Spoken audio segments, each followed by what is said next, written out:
makes it really weird because it's normally lit up. It's not lit up tonight. But if you give me a can of petrol, I'll light it up. Isn't it fascinating what's going on today as well? We're popeless. We're popeless. The Roman Catholic Church is in disarray. It's quite weird what's going on. It really is. It's fascinating as well to watch it because we're going to watch this manifest and unfold over the next few months.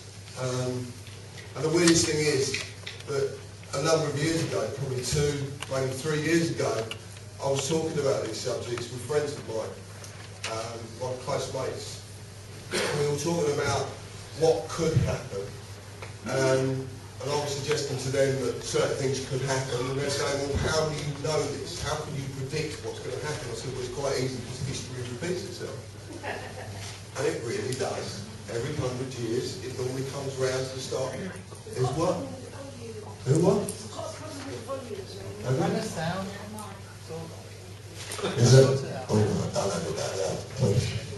Sound like the devil.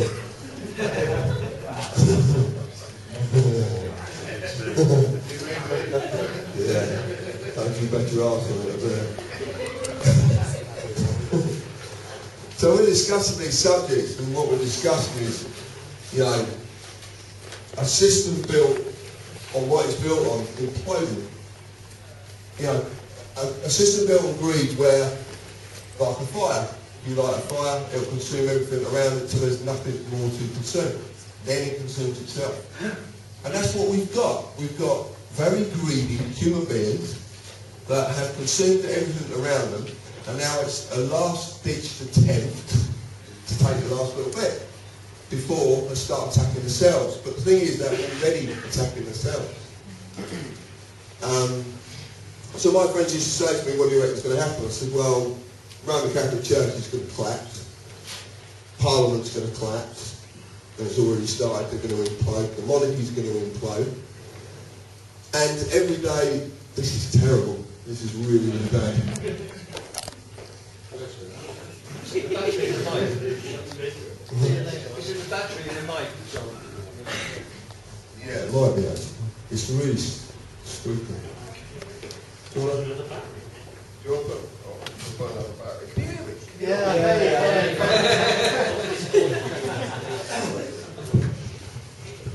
I like old because I feel trapped by it. I used to feel trapped on the slideshow. You know, the slideshow just to stand there and like, well, I'm not dyslexic, I'm just fucking thick.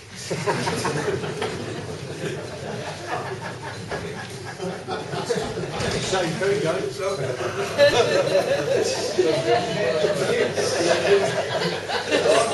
I'm standing there and I've got all this stuff written on these screens, it's written on these slides, and I'm trying to read it to the audiences. But I can't do that, I've never been able to do it, and I get tongue-tied. But then what happens is, I'll say something that's slightly not right because I've got mixed up, and then they take it and put it on the internet. He said this. No, I didn't, you daft twat. I topped it up. And it's obvious what I'm doing because I'm struggling to read it. I really am struggling. So if you actually watch the videos, you can see. And I remember being on the stage in Stoke. And do you know this story? You don't know this story. Does anybody know this story about what happened to me just before I went on stage in Stoke in front of there was about 700 people there? Well, I'll tell you that because you'll laugh.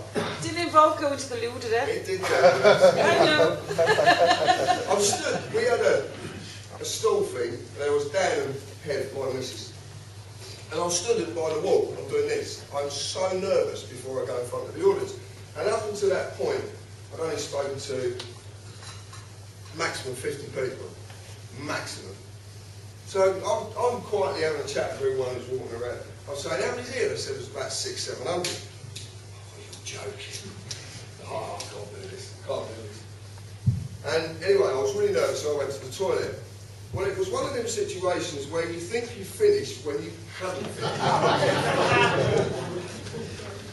So, right. Politicians, you can hear me. I'm so much happier. It's far better. I don't like the way voices electrons. It messes up with your voice. So anyway, so I got to the toilet, and as I walked out the toilet, I suddenly realised that I had a big wet patch. So I've gone over to the store and took one of these new t-shirts that we're selling. I'm trying to dry it. It must have been really funny. You can imagine what what the fuck is he doing? So I'm trying to Dave says, no, go back, they've got the blower. Get your leg up here. This is true. So anyway, as this is happening, Roger Hayes is calling my name to come onto stage. Will John Harris, come to the stage, please. Will John Harris, come to what am I going to do? So I got my jumper and I pulled it down like this, as far as I could get it, and I had a brown cardigan on. And I walked up to the stage. But what was quite amazing about the whole experience was the fact that because I pissed my trousers, my nerves had gone. I didn't have any nerves. So when I stood up on the stage and looked at this sea of faces, I was like, oh, this is not quite as bad as I first anticipated, because it literally was just a sea of faces. When you're doing talks like this, it's very intimate. You know, you've got a lot of people that are very near to you, you can see their expressions, you read their body language, you know when they're pissed off or they're having a joke with you, they know if they're bored shitless by what you're talking about because of their facial expression. There was a poor lady in the audience last night, I don't know how she was keeping her eyes open. She was nodding off. I actually said, you poor thing, please go home. Seriously. This is what it's about. You know, I see everything. So I'm stood in front of these 700, or whatever it was, and I'm stood behind this podium. You've got to watch it. So watch it on the video. And if you listen to what I'm saying, I'm stuttering. I was like, because there's this laptop in front of me, and because I'm not very technically minded and I'm thick as shit, I kind of looking at the laptop, well, what the fuck do I do with this? Because the slideshow's over here, surely, and then I see, oh, there's a slideshow on there. I'm like, why am I supposed to do this? But I'd watched speakers before and they do that. Then Rog realised I was in trouble. He come over, he turned the mics off and give me a mic. And the second he did that, I had the stage. And then I could start moving about, because I have to move about. But what was most interesting was the audience that day, because there were so many faces in the audience and I couldn't actually pick out on any individual one. Because I'm very, I'll say this in the right sense of the word as well, I'm very privileged to do this. It's a privilege to do this. I'm very honoured to do this as well. And the reason being is because I stand in front of you and I see everyone's face. I see, like I explained, I see all your facial expressions, everything. You see left and right and the back of some fucker's head. But you do. That's what you see. And one of the talks, I wanted to do a talk, we were trying to set this up, and I'll be quite honest with you, this is my retirement. This is absolutely my retirement. Today, I quit. I wanted to talk in my home. I wanted to talk to the people I belong to. I belong to the human race, and we're all brothers and sisters, no matter where we come from. But there's a special link to me and Cornish because of my family's history, because of lots of other bits. But there's a link with me in this place, a very specific one as well. So I wanted to come here. I spent the last 5 or 6 years of my life completely engrossed by this, and it's taken me away from my family. It's taken me away from my little boy, who's 12 now. My wife, or my partner, she can't be my wife because she's actually still married to someone else. Well, she could, but who happens to be my cousin. Nepotism.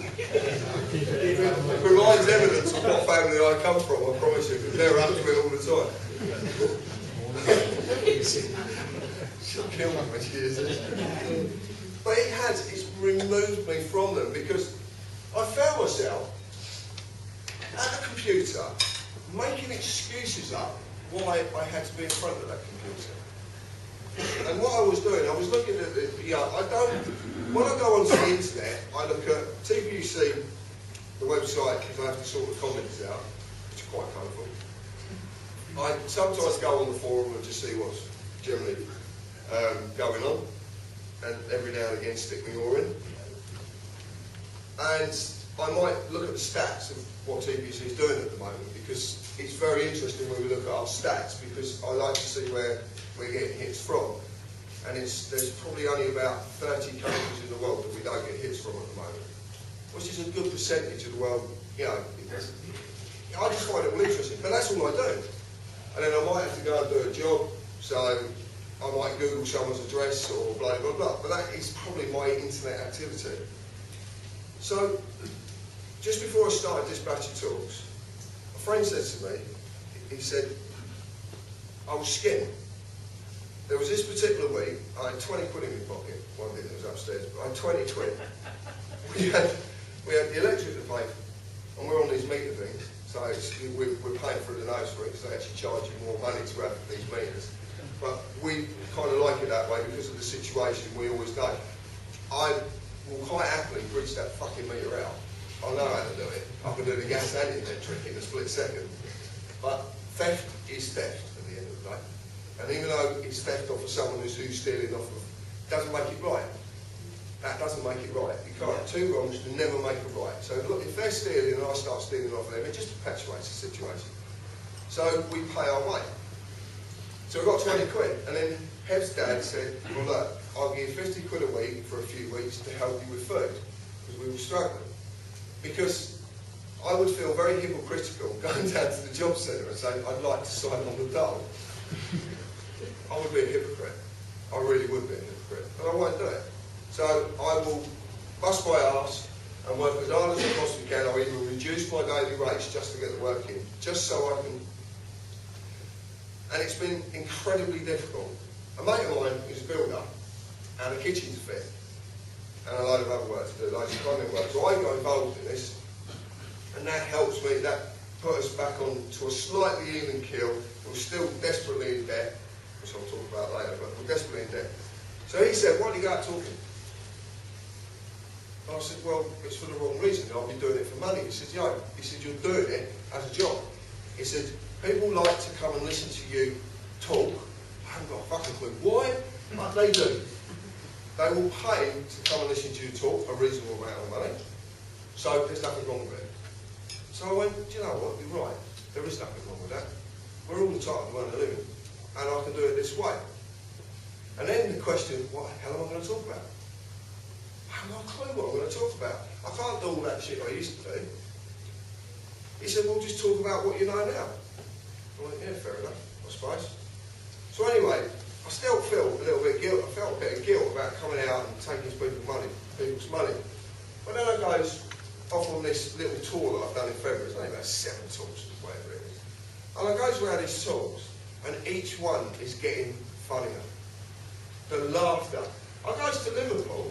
This man here sticks me in an ex-church. Now, that is not a good thing to do to someone like me. He said it's decommissioned church. I'd decommission it with a fucking bulldozer. We could have been warm that night. We could have burnt it and been warm. It was freezing. But the laughter. Then from there, I goes to Wales, which was even more. We did have a gig in Wales, that was fun. And one hit cold and all that was bloody brilliant. And then, night before last, I ended up in Birmingham. And we had an absolute scream. It really was. Everyone thoroughly enjoyed it. I thoroughly enjoyed it. The laughter. What I'm trying to get at is this. What we've lost is the ability to laugh. That's what the internet did to me. It took away my ability to laugh, to actually be a human. It sucks the life out of him. This is what I couldn't work out. It's one of the most powerful tools in humanity's possession, because we can literally communicate virally at 6,000 miles an hour. Literally. Well, actually 6,000 miles a second. Which is incredible. We can communicate to the world. We can take a subject and send it out there, and 3/4 of the world population can view that subject if it's done properly. We've got this ability. We've got things like Facebook, where it's now worked out that 1/6 of the world's population is on Facebook. That's 1 billion people on Facebook. And what do they talk about on Facebook? They say so much, but say nothing. Because it's, I went to McDonald's for my breakfast. Why do I want to know what you had for your breakfast? But it is, this is a shit that they've got, oh, this happened, or that happened, and it is. Now, my partner's on it. My partner's on it, and she communicates to her family all across the world. It's brilliant. It's a really good thing. So we have this such a powerful thing that we can use at our disposal, that we can actually get a message right across the world if we wanted to, in a blink of an eye.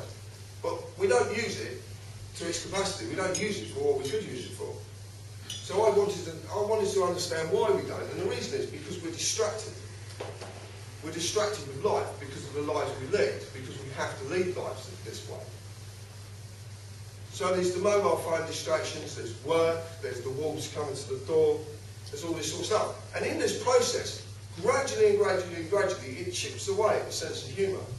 And everyone, I used to talk, I've got esoterical friends and spiritual friends, or whatever you want to call them. Just all labels.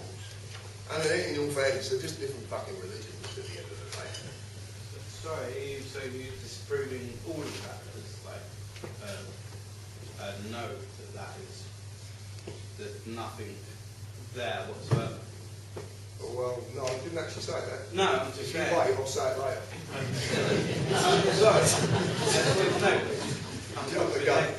Jump the gun a little bit. Right, where am I going? Right, yeah, so I've got it.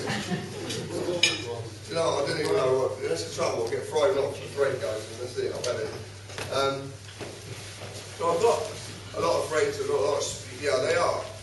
And they say all sorts of things to me, and I was talking to one of them one night across Skype, and he was trying to tell me what this sixth sense is. There's meant to be this sixth sense, what we've got.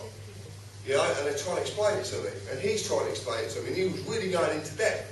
And I'm listening to him, because at least you've got the courtesy to listen to someone if they say so to him. I said, well, actually, you've got your, you know, I get that, well, I don't get it, but, you know, that's your opinion. But my opinion is that the sixth sense is a sense of humour. And the reason for that is because when you see someone smile or you see someone laugh, you see the real them. When you see the frowning faces and the miserable faces and all that and all the other masks that we have to put on to do the daily things that we do, and you know, it's like if you're a punk, you want well to know you're a punk, so you dress like a punk. That's your persona, that you've taken on this persona, that's your mask. Or yeah, if you're a Christian, you like to tell people you're a Christian.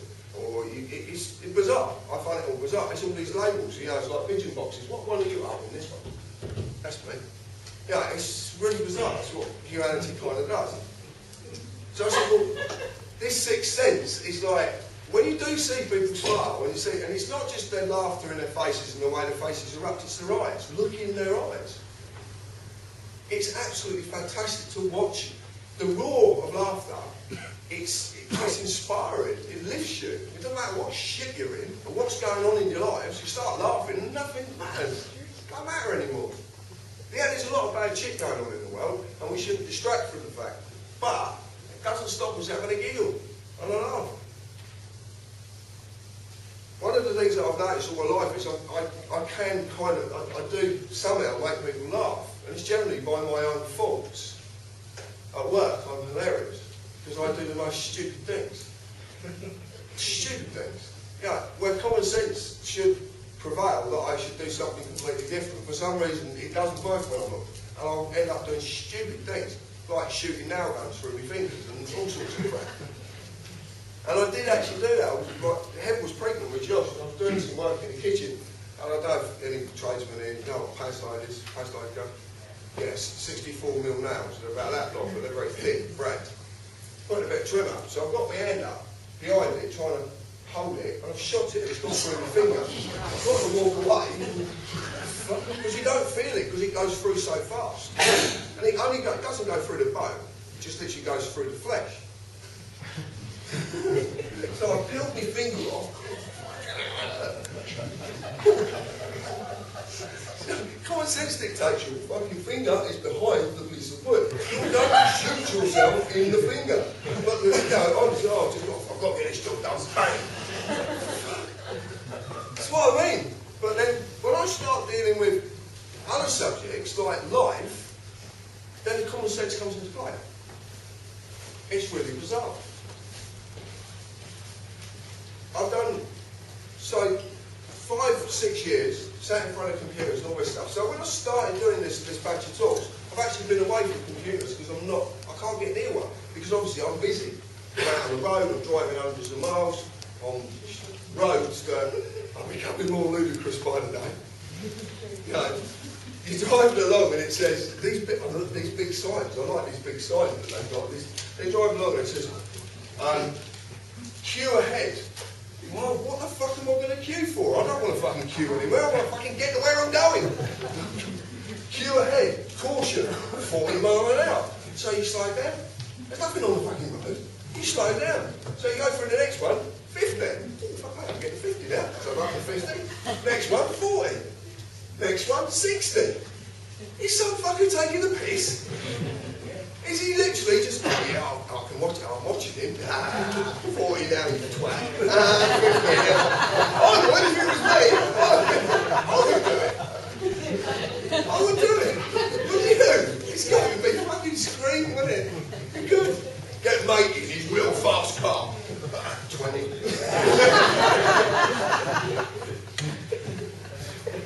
That's what I look. And there's ludicrous things that go on.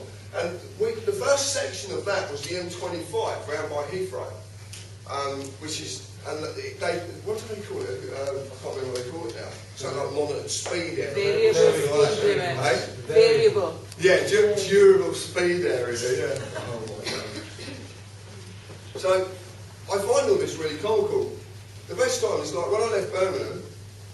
I left Birmingham at 1:30 in the morning. It's normally a 2-hour journey for me. I was home at 3 o'clock.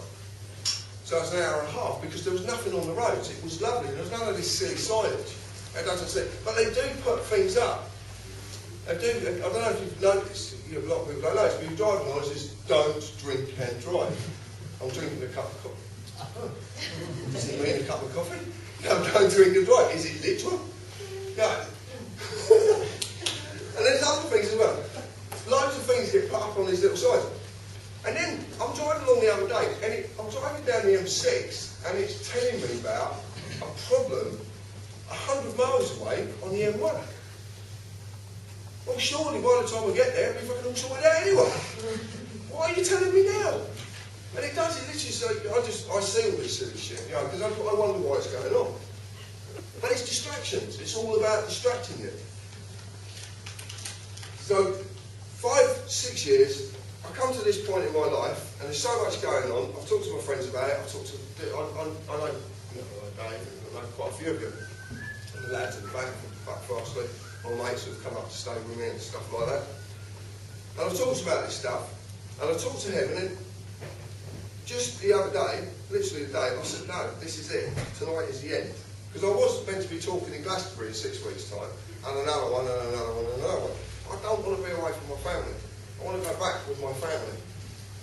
They've had 5 or 6 years. Do you know, in all fairness, a lot of it, because you've got to remember this, you are listening to a man at 14 years old was put in a mental asylum for 1 year. So don't ever forget that anything I say, you are actually listening to a man who is the ex-patient of a mental asylum. So please take that into consideration before trying anything I suggest. Because if it does go tits up, you've only got your fucking self to Don't blame me. I've warned you. I've really warned you. And that's my history. I mean, my history is mental health. You know, I was talking about this, and just last night I talked about it. You know, I've always had this problem with paying income tax. I've always had this problem with taxation because it doesn't make sense to me. Because I could ask her. You know, I've actually rang up and asked about this, which is even more comical. Can you tell me where my payment's gone and what it got used for? Well, yeah, they get quite frustrated on the phone because their obvious answer is no. But I'm saying, well, that can't be the case because you record everything. They record everything. They do record everything.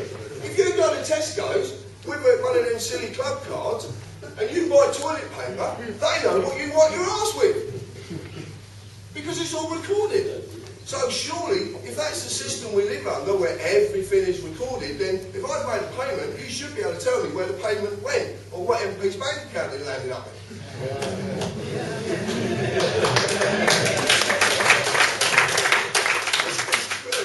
It's true though. So I ask these silly questions, but they're questions based on common sense, which you could ask. Yeah, I was listening to a story last night where someone got locked away, right? And there were so many phone calls to where he got locked away, they crashed their telecom system completely. It completely. Well, why? We could do that. We could decide that 3 o'clock on Friday afternoon, we're all going to ring the VAT office. Can you imagine them? Go mental. Ring them up and ask them what it is. Just ring them up, ask them what it is. Ask them what income tax is. Why does it apply? Ask them questions. Because what I've worked out is every time I talk, I ask audiences, have you run the House of Lords? Have you run Houses of Parliament? Have you run Buckingham Palace? Have you run the Home Office? Have you run court services, the police? Not to report something, but just to ask questions. But you don't do it. But you moan about what they're doing to you, but you don't actually go to them and ask them about it. I've had some fascinating conversations with people down at Parliament. Fascinating. And they will try to help you as far as they can go. When you overstep the mark, though, we usually can't give you legal advice. That's quite a common mantra. But there's so many places you can call. You can talk to these people. You can't talk to David Cameron, not if you fucking want to, but you can't. I'm not asking where you got that 30 mil from. I would. Can I get a coffee? Do you mind? I can get it yourself if you've got the way. You want to pay for it? Seriously, I will. Thank you. But you can, and that's what frustrates me is, you know, and it's very interesting because when you start asking certain questions, I used to ring them up like Bill. I talk. You hear the way I speak. I sound like I come from the East End of London. I don't come from London, but I sound like I come from the East End of London. A lot of people in Hertfordshire speak the way I do because it's what they call an overflow town. Do you know what overflow towns are? Yeah. You know, they build, you've got a big city, what they do is build towns all around it, and then you get the overflow from out the city, ends up being in the towns. So obviously the accents come with them, the dialects come with it. And Hemel Hempstead is an overflow town. So I'm ringing them up like I'm a builder, like I'm talking to my mates on the building site. And I couldn't understand why they wouldn't answer my questions. So I came away from it and I sat there for a little while, and this is when I had an office up the top of my garden where I used to run my companies out. So I'm sat there and I'm scratching a bit and I'm going, right, okay, so let's try longer words, telephone manner, telephone voice, and I was writing a book at the time. Well, I don't need to know what I'm writing about, but I can tell them I'm an author. So I did it. I phoned them up and I said, right, and I used slightly longer words, which is quite easy to do. I've got on my telephone voice that you use. That's telephone voice. I love women's telephone. I love it because you go to someone's house and they talk to you and then they go like, hello. You all do it. We do it. I just do it sometimes. It's hilarious. We do. So we've got this telephone voice. I've got on the telephone voice. I'm talking to them. I'll tell them I'm an author. They can't help me enough. They seriously can't help you enough because you've become part of their club. There's not a separation between you anymore because of the way you speak. Because they actually do, because of their, I work in Parliament. You only answer the fucking phone though, don't you? But it's the impression of where you work. You know, you like to demonstrate this. You know, I'm of better quality. I remember watching the programme once, and what was her name? There was an MP on there. And I'm sure it wasn't question time, it was something like question time, but it wasn't question time. And I was watching it. Blears, her name is. Her surname's Blears, I can't remember her first name. Anyway, she's named Hazel Blears, that's it, yeah. So she sat there and they've got, they're like football pundits, aren't they? Really. Sat there and they get chucked a lot of questions that they never fucking answer. But she sat there and she said, I've got a lot of respect for the ordinary people. I'm like, what the fuck are you doing? What? Just because we're an MP? You're not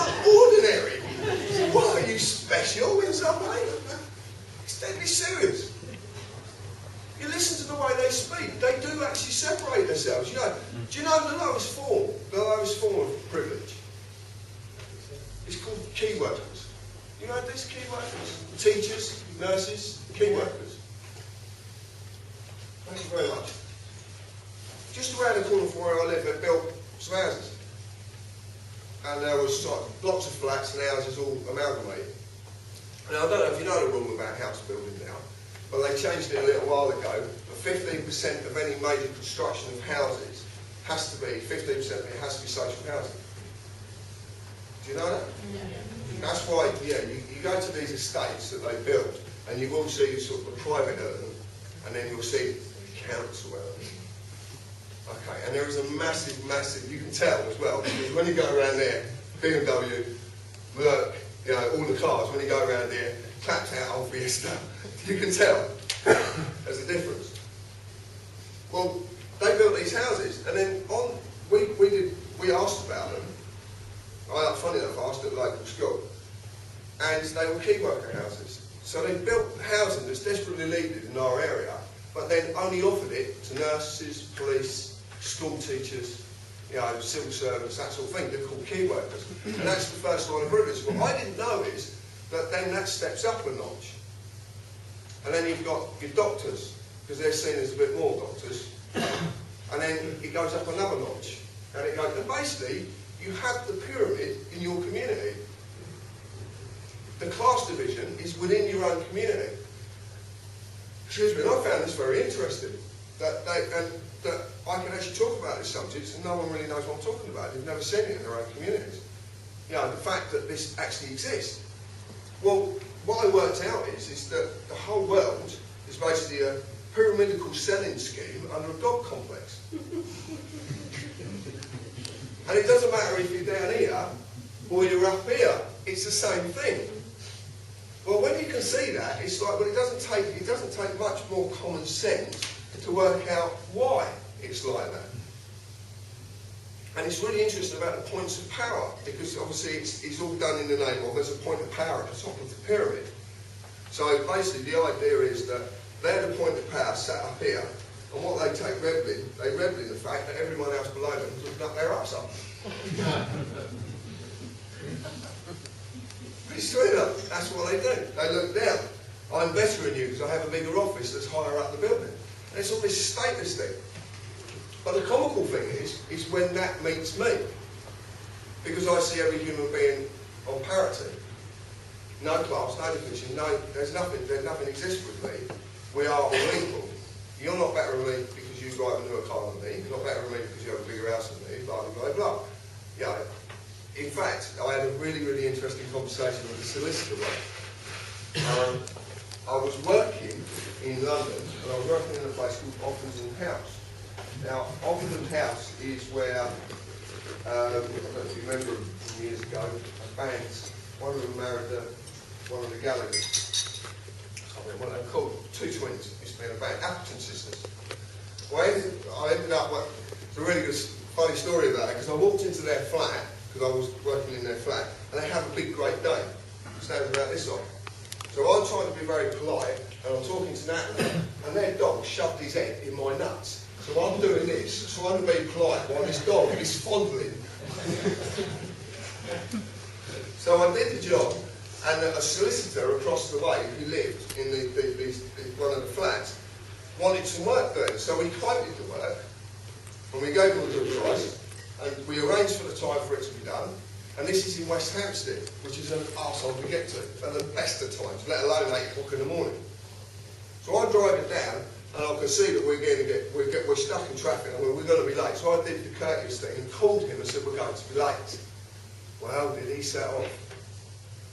Oh, dear. So he's starting to shout at me down the phone, and I'm keeping me cool, keeping me demeanour, being polite, you know, as you're meant to be. And then he starts saying to me, do you know, I earn £100 an hour, and I'm going to charge you £100 an hour for every hour you're late. Right, well, that's an interesting. So anyway, I said, well, it's not a problem, because I said, carpenters now earn £100 an hour. Every hour you charge me, I'll just charge you another 100 for what I'm going to do. So he's like, you can't do that. You haven't been to university. You haven't studied this. I said, no, mate, if I don't do my job, you ain't got a fucking house to live in. Now whose fucking job's more important? Which is true. No, we're looked on as a scum of the earth. Tradesmen, I've been to houses in this day and age, and you can't go through the front door, you've got to go around the back. This is deadly serious. Deadly serious. I've worked in these places. They call them the affluent areas, or the upper demographic, they're called as well. Generally professors and teachers and people of that, yeah. We worked for a professor, a brain professor, and another doctor. I'm not going to say their name. They lived in a £1.8 million house. The company I was working for was a very dear friend of mine. There was a small group of us who used to work. There was a bricklayer, I was a chippy, there was a couple of labourers, a plasterer. But we all mucked in as well. We didn't just do our own jobs, we do anything that needs to be done. And that's what's good about little companies. You don't get prima donnas. I'm a carpenter, I don't fucking sweep up. You fucking do now, here's a brush, get on with it. And so we're working this £1.8 million house. We built a £300,000 extension. You know, most people's houses are not worth 300 grand. And do you know what? The prime bit of this extension was their bedroom. Their bedroom was bigger than most people's houses. There was quite a funny story about this, because the Dan, the bricklayer, was a bit clumsy. And does anybody know what a padlock is? Yeah. So it's a short scaffold pole about that long that you use to rest your boards on. Generally you've got a flat bit so it slots into the brickwork to tie in. So it's only about short, it's about 4 foot long. Scaffold pole. We're adapting the scaffold we're not allowed to do without a scaffold ticket. We're not allowed to do it. So we're never allowed to adapt scaffold, even though we know what we want the scaffold to do. And most of the scaffolders never do what we want them to do. They do what they want to do. So we're adapting the scaffold, and we're 2 decks up.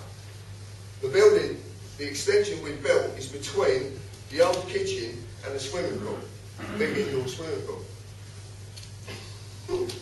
So Dan's taking these padlocks out and he's winding up the nuts like that, winding off the nuts. And as he took it off, he's let go of it.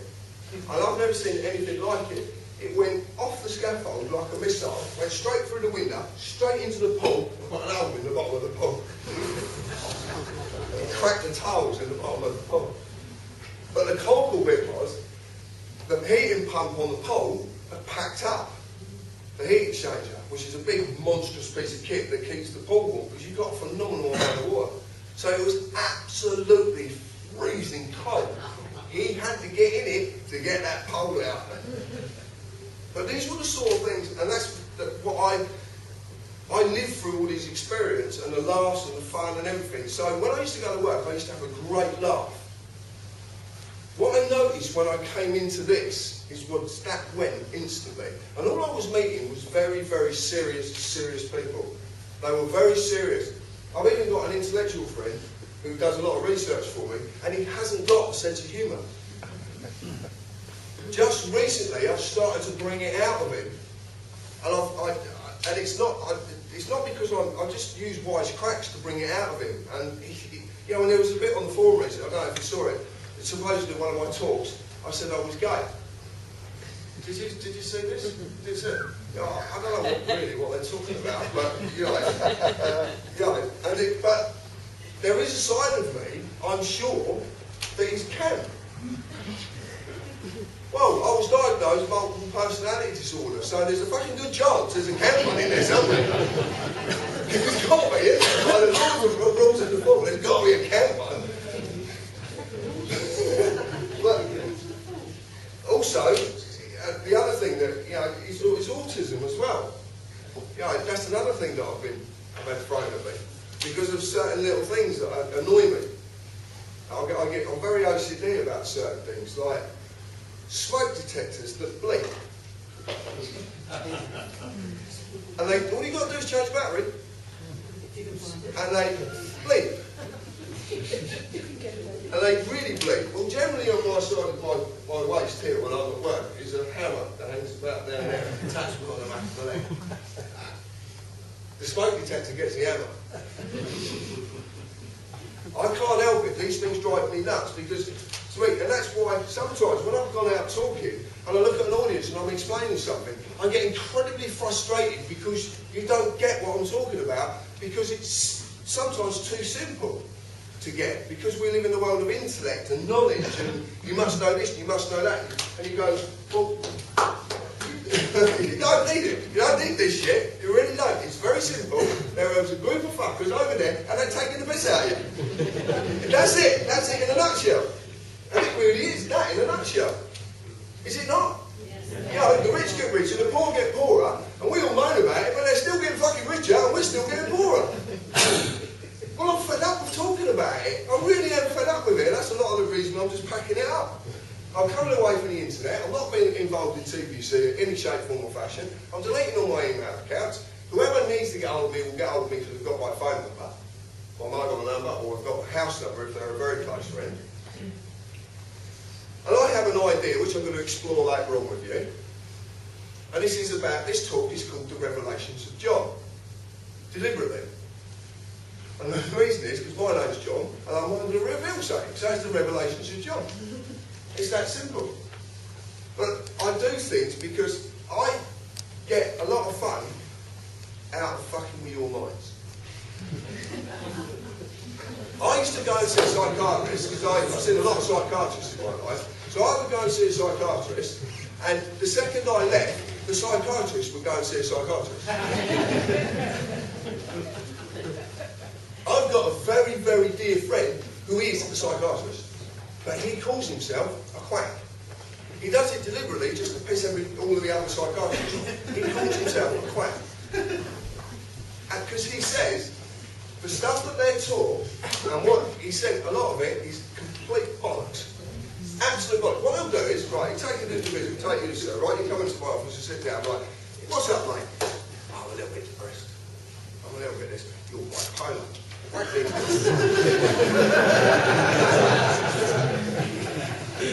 so you go away going, he's told me I'm bipolar. And it sinks in. And then you go home and you go, he told me I'm bipolar. And then the more you repeat it, the more you believe it. So what you've gone in with, you know, it's incredible. So you've gone in, you're a little bit depressed. Look, show me a human being on this planet that's not been depressed at one time or another. Seriously, because you don't know what depression is, do you? Does anybody in this room really know what depression is? Yes. What is depression? It's the mind. What could unite What you knowledge? What you believe that isn't actually real. Really. Right. That just proves exactly what I'm talking about. Knowledge, intel. No, when you're depressed, you're fucking pissed off. That's it, you're pissed off with life. That's depression. And we all get pissed off. But we don't need some fucking label and a handful of drugs to throw down our throat that will make us even worse. Did you know, I'm not kidding you, kid you not, look at this the next time, if any of you are taking antidepressants, look at the label. One of the side effects is suicide. You feel suicidal. You're taking the fucking things to stop you committing suicide and it will create it.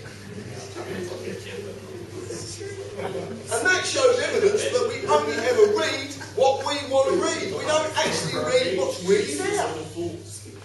We never read it. We never read anything properly. We don't actually hear anything properly. And that's what's most fascinating. And that's why they take the piss out of you. Because they know that fact. Because you won't see things logically.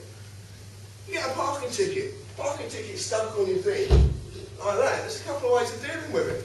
One, it says can only be touched by an authorised person. Ring them up and say, well, I'm not a fucking authorised person, so I can't touch it.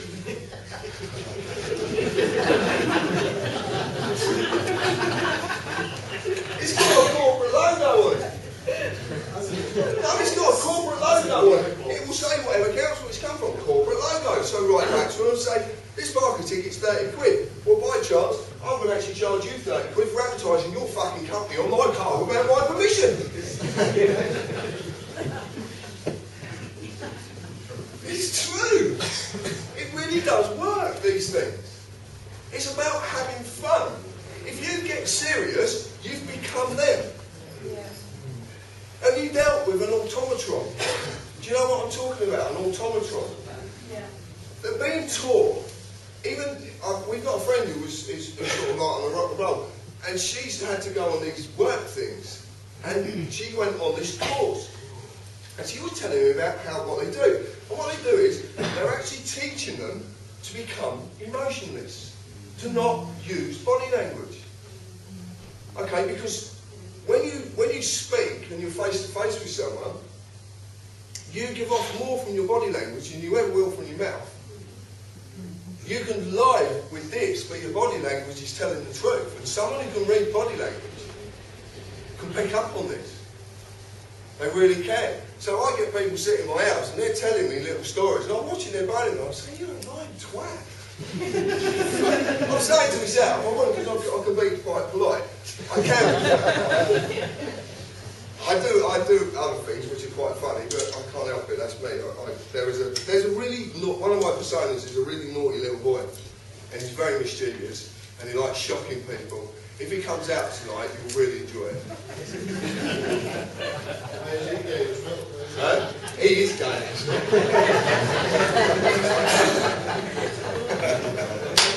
I am going to miss this. I must admit, I am going to miss it.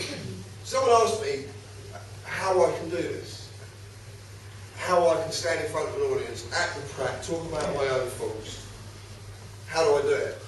And the reason being is because when I look back at my life and realise what a bad twat I've been most of my life, and the selfishness and some of the horrible things I've done to other human beings, not just physically but also mentally, when I look back at that, and now I talk about it in front of audiences, you lose your inhibitions.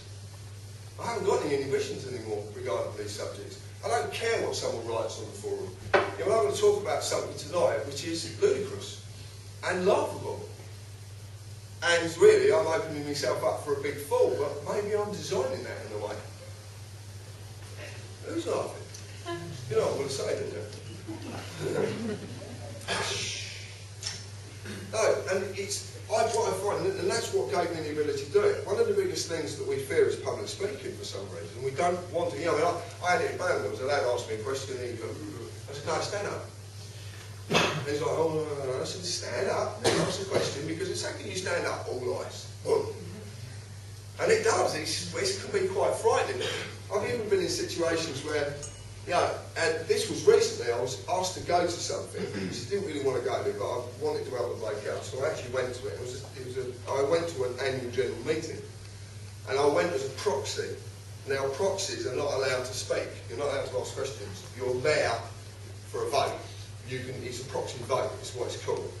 And the most comical bit about this is, it was involving a nudist camp. I spent 2.5 months working on a nudist camp. My mate is a bricklayer and he's an atrist. And his house bungalow flooded and I had to go to he told me it doesn't say it doesn't, seriously, whatever you're told about a nudist camp and the images you form about a nudist camp is not what you're going to see. Because generally, most of them are like 70, 80. And if you want to see what you're going to look like at 70 or 80, go to a nudist camp. Seriously. And do you know what the strangest thing is? There was, I will never forget this, it was so funny. There was this bloke, he was a really lovely guy actually, I got to know him. And he was cutting his hedge with a hedge trimmer. You've got to imagine, this is a big hedge trimmer. He had a t-shirt on, but the bit that could actually get caught in the hedge trimmer had no protection whatsoever. And I'm like, oh, that looks a bit... But the weirdest thing is this. You go, if you eat an atrist, and they literally, to them, it's quite normal to just walk around starkers. If that's how they want to do it, that's fair enough. You know, I haven't got a problem with it. But the thing is, if you meet them, you don't shake their hand, but your eyes... you can't help yourself from doing it. You can't help yourself from doing it. Oh, I just looked at his dick.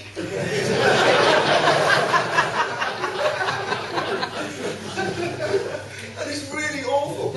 But it was a fascinating experience. When I ended up in this meeting, and for some reason I was allowed to talk. So I stood up, and about my nerves hit me. It was phenomenal. I was like that, and I didn't know what to say. Because I really didn't want to be there anyway. It was all to do with the politics of this. And basically what the politics is, it's quite simple. This family opened this nudist place. It's not very far from where I live. Well, it is. It's a few miles. But there's 3 of them. And one got bought up. Now this nudist camp is literally about 200 yards from the M25. If you go another half a mile, you've got the M1. This is prime location to build. One nudist camp got sold of the 4, and a bloke built 3 big houses of it. But I don't know if you know the rules about building estates, but you have to have one in, one out.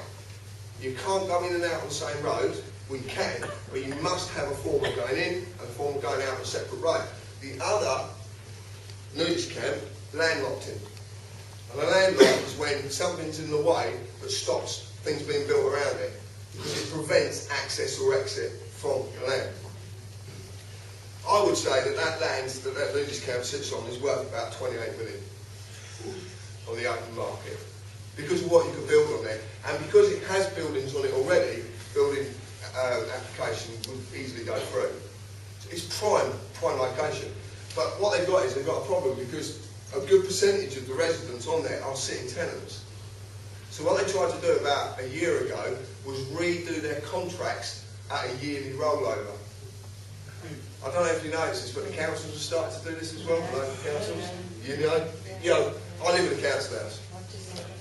Yeah, I live in that, and ours is permanent. It's a permanent residency. We can stay there probably as long until we die. But the kids that are going into these houses are now having to sign it's a rollover on a year. So basically they can terminate it whenever they want. That's the whole, they've only got to give you a year's notice. So that's what I got involved in. And I went down there and listened to this thing. But it was just really, really bizarre. The whole thing was very bizarre, because it's a very corporate setup. And I didn't expect to see such a corporate setup regarding this place, where generally it's like a little village, if you like. It's only a little village where they decide they want to walk around with nothing on. Which is bizarre, but there you go. So I do get involved in some strange things. I've been involved in court cases as well. I don't go to the court. I'm in the background. I'm the one who sort of like gives information. I was involved in the Ian Purrick's case. Quite a few cases I've been involved in, and it's really funny some of the information that you get come through, because you ask them to do certain things in a certain way. You know, I remember when the bailiffs took my van, which was really interesting, because I knew nothing about this, and they came and they took my works van, which from what I understood, you're not allowed to do, because it's a tool of my trade. You're not allowed to take a tool of a trade, supposedly, but obviously, that. And I remember, they took my van, a mate rang up and he says, we'll go and get a statute of declaration. And I went, what the hell was that? He said, go down to the court, ask for a stat deck, tell them that they took your van without conviction. Which they had. I hadn't been convicted by a court. This was all over me talking on the phone, not paying the fine. So anyway, I went to the court, I got this stat deck, and I looked at it, and I was like, I don't really fill this out. So anyway, he told me what happened. He said, look, and it's true, I hadn't been to court. So I just thought, well, I haven't been to court, they took me there, I want it back basically. I don't know what. So anyway, I took it to the office, court office, and I've gone in there, and this lovely lady was sat the other side, beautiful smile, and she said to me,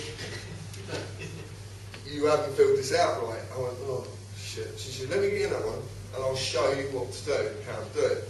So she patiently went through the document with me, and then she said, look, you go sit over there, and she said, I'll get an usher to take you to a court. I didn't know what was going on, I really didn't know the process. So anyway, I ended up going to sit in this public gallery, and there's some bloke in front of me, in front of the magistrates, being done for drink driving, if I remember right. So I was sitting listening to that and watching everything that's going on in the court, finding it very, very fascinating. And then the usher came in and said, actually you're in the wrong court, we need you in another court. So off we went again. And he was ever so nice, he was a lovely fella, he actually apologised as well. Down the steps we went, and we went into court number one, and I walked in. I didn't go anywhere near the dock or anything like that. I just literally walked in, and he took the paperwork from me. He said, you just stand there a minute, and you give it to the magistrate, the lady in the middle. Give her the form, she looked at it, signed it, give me it back. I said, right, what's happening? He said, oh, go get your phone. I said, hold on, what? I said, run that past me again. He said, go and get your van. We will now send the fax to the bailiffs who took your van to say that you've got to have your van back. I said, well, what about the money? He said, oh no, that's all quashed. I said, oh my, hold on a minute, what's going on here? This is really interesting. Well, then I started to look at statutory declarations because I wanted to find out what they really did. And it turns out that you're fooled into going into depot and paying a fortune to change your name. Well, actually, you can do it with a statutory declaration, or you can do it with an affidavit. All you've got to do is declare that you want to be called something different and get someone to witness it. That's it. Job done. So I found that out about the stat decks. There's another one about the conviction, obviously, without being convicted. Well, I don't know if that actually applies to all fixed penalty notices, because obviously you've been prosecuted or you've been fined without a conviction. So you've never been to a court and been convicted.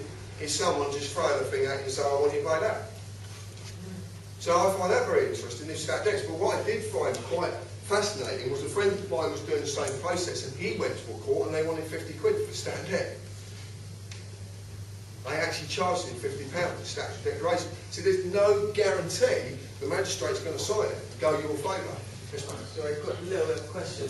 Right, so if you get summons to court, Yes. then you can go to court by post. You don't actually go to court, but you tick the little box saying, okay, I plead guilty by post. Yeah. You haven't actually gone to court and been convicted of nothing. Is that the same thing or not? I don't know, you'd have to ask them about that. I've never been, I can only talk from my experiences. And I've never experienced that. That's fine. Yeah, if you actually go and talk to the courts, I know it sounds, I know you, Yeah. what I'm trying to get at is this. I was actually driving without a licence at the time as well, but got done for driving with no insurance. You're a commercial driver. No, my car actually sat up. My friend was teaching me how to drive. And my car sat there for 2 months. And then I got a job, and the only way I could get there was to drive. So I choose to drive because I had to work and earn money. And got pulled over about 10 seconds away from where I was going to go. Took my car, crashed my car, and got 8 points on a non-existent licence, which is I actually got away quite lucky. But your licence is very existent, isn't it? Yeah. And the points are existent, and the insurance is existent. Only if you have mixed. No, it is very existent, and you can't do nothing but. That's why I never went into anything to do with car, deregistering car. I never spoke about it. I got a friend who went into it heavily, well, I know Richard. I never touched it because I realised very, very soon there's no way out of it. No way out of it. And the only reason I realised that is because you're slaves. Yeah, more or No, less. you're slaves. No, More or less. if you don't agree to it, you're not. Of course you're not. I had this last night and the bloke says, no, I don't believe I'm a slave. I said, well, it's okay. Well, you don't believe the police have power. So you don't believe they'll come and drag you to a cell. Yeah, but there is enforcing two forms of law, aren't there? They're enforcing common law and the civil law. that's You know, the civil law is, you have to admit that. The civil law covers your whole driving licence, insurance, and shit like that. You know? The common law of the road is the law of nuisance. As long as you're not causing a nuisance. Fascinating. I'm Absolutely. fucking right. Absolutely. Fascinating and right. If that's your opinion. No, that's not the my opinion because it's right. I find that very, very fascinating. Enjoy jail, then. It's right. Have you not got an answer? Pardon? Have you got an answer? I've got an answer. Well, I'll find it very... I've had all these conversations before, and it's very, very interesting. I find that I get thrown this, you know, I mean... I've got a question. Has someone got to you, John? Has someone got to me? Yeah, you just Absolutely. completely changed your tune from the video. You switched me on to all this, Okay. right, and you've completely changed your tune. What's going on? Who would it be then? Who's got to me? I don't know, I'm asking you. No, That's the question, that's my question. You can't answer the question, the question. My question to you, has someone got to you? Just can't do that. I'm an honest man. Someone Speak needs the a truth. P word. So if I actually say to you that I haven't been got at, Right. then that's the absolute truth. Fine, I believe you. Right? Yeah, no. Well, Hang on.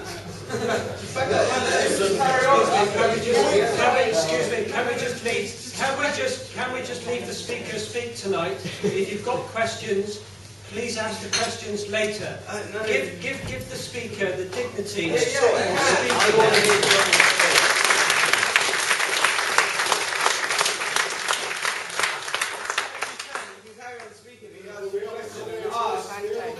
you have an answer to that? You never replied yes or no. You said yes, I have an answer. I didn't know how to give him an answer. That's it. Give him a chance.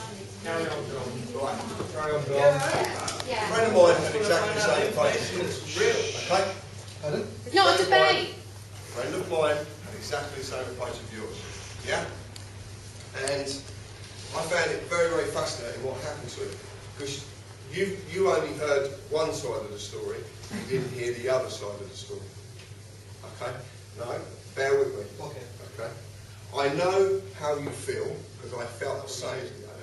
And that's what got me into this, is the way that you feel. And the passion that you're showing, and the anger as well. There's a great, no, there is. There's a great deal of anger in this, because you're pissed off that they can do that, and you want to do your thing. That's fine. So my friend did this, and all of a sudden he found out the full force of the law. That's why they call it the full force of the law. Because they don't give a fuck. You don't comply, they will beat you fucking senseless. And it doesn't matter what words come out of your mouth, they will still do it. You will not stop them doing it. They will put you in a cell and kick 6 bells of shit out of you. They will hang you up by your fucking ankles if they need to. And no one can stop them doing it. No one. There's no words that can stop them. None of your actions are going to stop them. That's why it doesn't work. So we should just roll over and let it No. Don't roll over. We just be patient. Because if you listen, I'm listening. give me back. I'm all ears, John.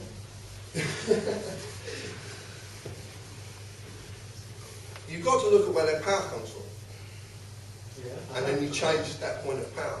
And then they can stop it. They can stop what they're doing. We can stop what they're doing. Yeah. But you have to listen to that, and then you can form any judgment from that point you want on. But the techniques you're talking about, I've seen some quite like, I'll give you an example. I've seen some amazing, I've done some like, I was on the M27, 127 miles per hour, flashed by a camera with a BBC cameraman stood beside it. So this is all on film. Car comes up my arse. He's fucking furious, this car. I open the door, give me your keys. I see his face, he's upset. I give him my keys, no problem with that whatsoever. No problem. I got out of the car, I joined him in his Volvo. 20 minutes later, I shook his hand, said what a pleasure it was to meet him, what a lovely chat. Walked back to my car. I'd left my keys in the cop car, so I went back to the cop car, knocked on the window, and he gave me his keys with a beautiful smile. This is all on camera, right? Now you see it in the newspapers, 110, 115. They have blatantly caught someone doing 127. If it had been 5 minutes earlier, it would have been 165. I was only slowing down. That's why I was at 127, because I was slowing down from 165. I had ST220. So I've got an ST220, which is a 4-1-day, 220 brake horsepower. It's built to do 165 miles an hour. It can handle, the car handles perfectly at that speed, it has the tyres to do that speed, and I was driving on a fucking racetrack. And I'll tell you why the M6 toll road is a racetrack. Go and look at the tarmac. It's exactly the same formulation as racetracks, because that is a racetrack for the rich. Because no other fucker uses it because it's too expensive. If I go out there in my little van, it's 11 quid, one way. So it's 22 quid to go up and back down. But if you go on the original M6, it's shite because of the roadworks. So you're tempted to go on this racetrack. I don't know if any of you know anything about doing bike tests. If you do a bike test, nowadays you go onto what they call a pad, and you do all your manoeuvring stuff, like your emergency stop, you do your swerve mobility, you do it. Go and look at the tarmac on that race pad. It is close-knit tarmac. That's racing track quality tarmac. The normal roads are not made with that. I don't know what did it, but I don't know why I didn't appear quite blatantly on one of these cop shows. Because of what I'd done, driving at that speed. I did say to him a few things in the car, but I was very polite, I was incredibly respectful, very respectful indeed. My manners were impeccable, and I had I was smiling a lot as well. When I was telling him stuff, and I wasn't smiling, joking, I was just being friendly. To this day, I've never had a ticket, I've never been. So, I don't know what the hell went on.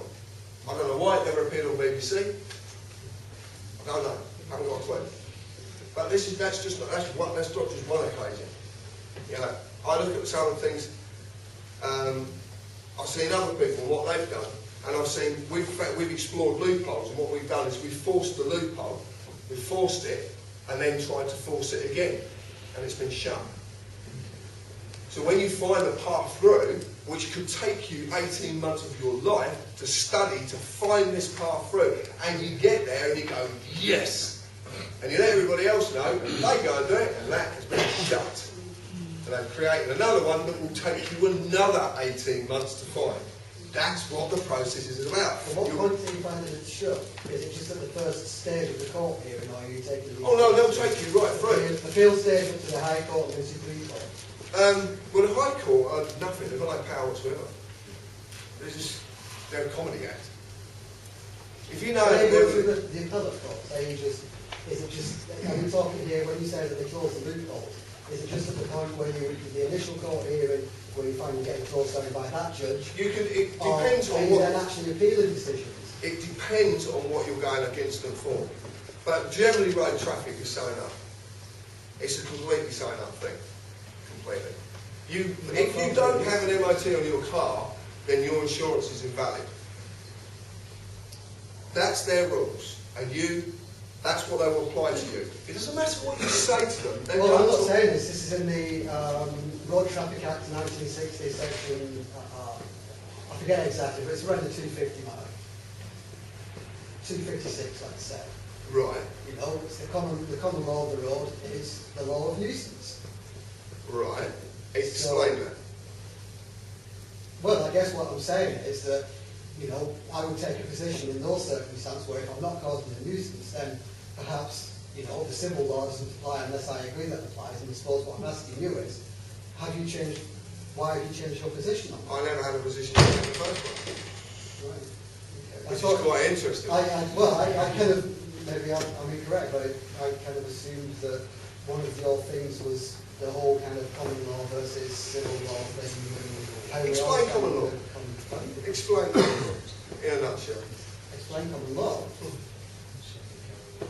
Well, I suppose it's principles derived from natural law. You know, So the would you natural say, world as it applies to the law. and in that, that definition, so would you say that common law is derived from the Bible? Well, yeah. What does the Bible highlight? What does it highlight? What does it show in structure? What does it show in structure? It depends on how you perceive the Well, I suppose what it shows in structure is that mankind is the beneficiary of everything on this earth. Simply. And all these institutions Simply. Very simple. yeah, and all these institutions, therefore, like the police and the No. law and things No, like no, that, no. the courts, these are trustees looking after our interests. It shows you have a master. No. Yes, it No, does. no, it shows what it shows is that the trustees are overreaching our interests because they can do That's our all, legal. it just depends on how you perceive the Bible, though. doesn't It shows you have a master. You are playing by I have no the masters. master's I'm a rules. man, I have no masters. How much do you know about the Bible? Not a great deal, I don't want to know about Well, it. then how can you say that it shows that you have a master? Because it's like How it does. can you not derive from that it's actually to make yourself? It's a factual fact. I'll take money to see this. Let's go. Yeah, but if you perceive it in a different light, if you perceive it in a different light, then basically that you're the master of yourself. Not a master as in someone that's the master of yourself. It's a completely different thing. I'm not actually religious.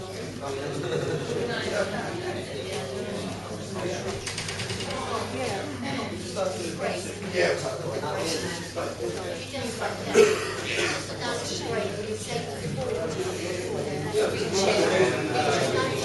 Yeah, do you want a break?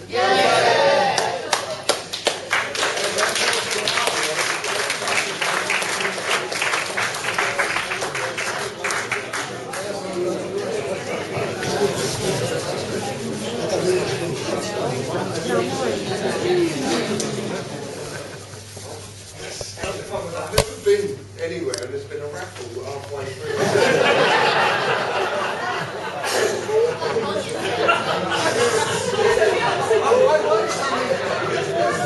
Welcome home.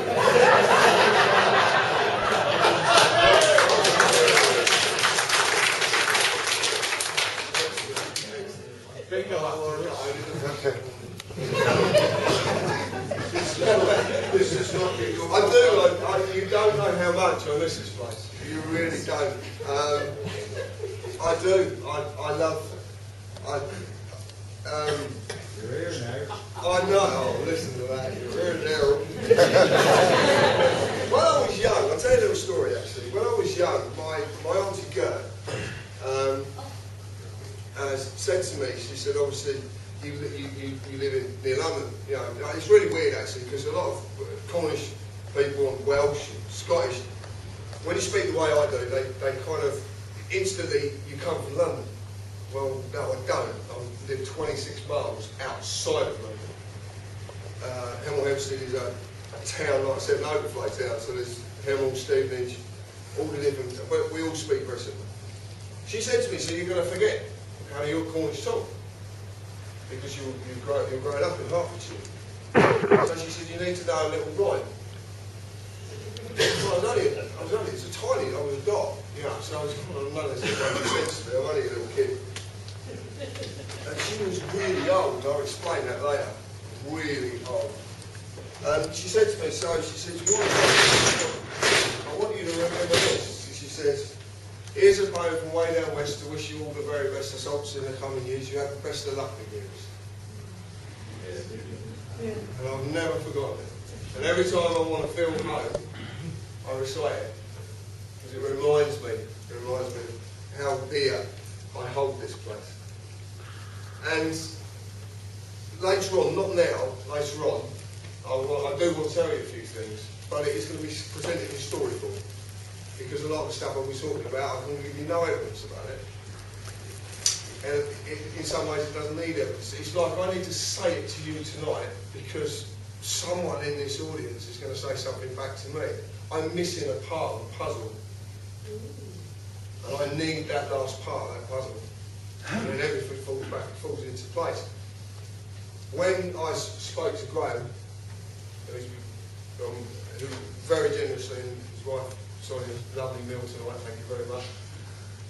When I spoke to him and he said about doing the talk, and originally it was going to be in Camborne, wasn't it? He wasn't going to come here, and then we were going to go to Camborne, and then he came back to here because I said, I want to be able to see where I was born.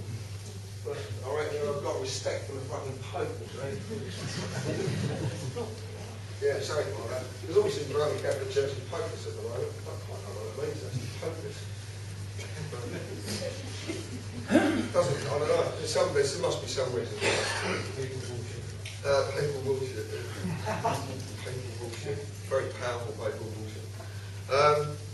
So anyway, I want to open up a little bit to you and say, right, where do you want to go with this? What do you want to know about?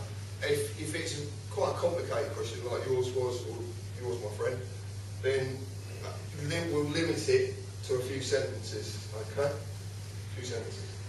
We won't, because it's not really, because obviously a lot of people come from a long way, want to hear about a multitude of subjects, okay? And it's not just about what you want to hear about, it's what everybody else wants to hear about. But I'm very interested to obviously talk about the things that you want to talk about. The idea of this in the first place was to actually get the audiences to direct where I go. You know, I've been sat in the car with my wife, my partner, driving to a talk, and she said, what are you going to talk about next, bro? I think you've got to see what comes out. Because that's how I do it. It's off the cuff. There is no planning. There's no screen show. There's no script. I've tried scripts, and I was going to be in a film. I don't know. You probably don't know who you know about this. I was going to play a dodgy copper in a film, which a friend of mine is making. It's Brian Harvey, the ex-East 17 singer, and he's making this film. And I was going to play Teflon Harris because nothing sticks. Well, there was no script. My whole bit in the film was ad-lib, completely ad-lib, because I can't do scripts. And I don't know if you've ever seen, there was a bit I did with Deek. I went up to Deek's in Scotland, and I don't know if any of you know Deek, FKN News. Yeah? Right. Well, you know, when he does it, you know, he's good actually. I do like him. He does push boundaries. So the objective is that you dress up like a man in black with the sunglasses on, but there's a reason for them sunglasses, because you've got a script down here that you're reading, but because your eyes are facing that way, because you've got sunglasses on, you can't see the direction of your eyes, so you're actually reading this script. Well, we went through all these takes because I just couldn't do it. I'm like that, and I kept looking up with one eye. I felt like one eye was looking there, one eye was looking there. This was really late at night. I'd had a smoke, so I said, it's not good. You know, it ain't good. And I went on Sky Television after having it. My mate says to me, "You going on Sky tonight?" I went, "Right, okay." "Oh, you nervous?" "Yeah, I'm shitting my pants." He said, "Right, the best thing to do is when you go home, have a joint, have a bath." In fact, have a joint in the bath. Yeah, that sounds a good idea. I'll do that. 3 hours later, we turned up in the studio, I'm still buzzing off my nut. So I sits there, and there's this camera, it's got a clock ticking down, 45, 44, but I'm looking at the doors, looking at the camera, looking at the doors, so when that gets to 30, I can still make it out them doors. And I really was, and I don't know, if you watch the actual thing, watch me very, very carefully, and you'll see I keep getting dry mouth and up. Drying up, I don't know if you know, it's when you're nervous, your mouth goes dry, you lose the saliva in your mouth, and especially when you've been smoking. But it's really weird, because the gentleman who was interviewing me, I then went to lunch with him. I met him, there was a group of us got together, we went to lunch together, and I got to know him on a different level, and he's a really, really nice fellow. And he was playing devil's advocate that night, so and that's what he was meant to do, that's part of the process. So I've had some amazing experiences during my 6 years of this, amazing experiences, and I want to relate a few experiences now to you, but I would like you to direct what experiences I talk about, because the only thing I can talk about are my experiences. I can't talk about anything I've never experienced. So if you give me a subject and I haven't experienced it, I can't answer. Okay? So what would you like to know? Well, you know what? I could have put money on it. You're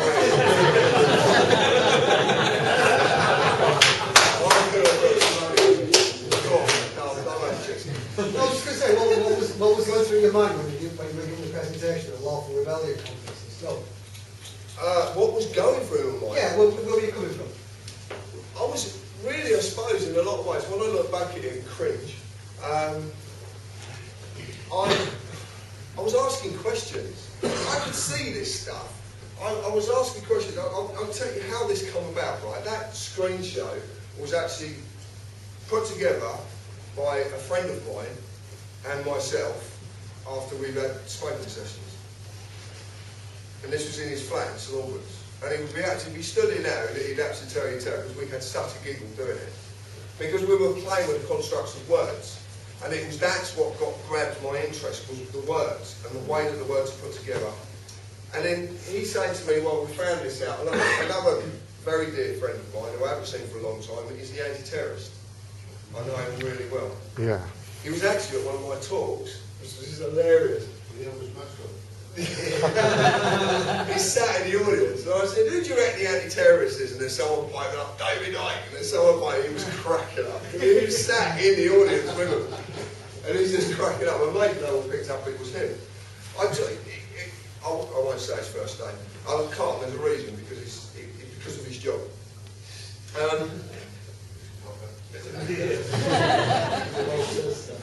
He's a Hollywood actor. No way. That's all I'm saying. But he's a Hollywood actor. That's absolutely, I won't lie to you, I don't lie, he's a Hollywood actor. When I was talking to him, he was very involved in commercial redemption. I don't know if you know this, you might not know this, but he was involved with commercial redemption with a couple of other guys. And I got invited to a meeting in, I can't remember where we were, I'm sure it was Nottingham. We were up in Nottingham, and me and Richie went up. And I sat in this, and I was invited, and there were like 500 quid for the weekend. Yeah, and I sat there, and what I was actually witnessing, and I sat very quietly, sat in the corner, and I just sat, and I saw very, very desperate human beings that would have struggled to find 500 quid, but they found it. And they were being given information that they didn't comprehend, they did not understand the stuff. And it was being given too quickly. There was no stop points, there was nothing. This was dum dum, and I was puzzled. I didn't know what the hell I was watching, listening to. It was discussions. So at dinner time, we went out and got something to eat. And I was standing outside having a fag, and the anti-terrorist, as you would know, came out when I was speaking to him. And I said, I was very honest with him, and I said, I'm just seeing a load of desperate people who haven't got a fucking clue what you're talking about. And he said, well, we are trying to do it. And I said, well, really? And I could see he was very, very uneasy with what he was doing. There was a moral issue in him. He was very uneasy.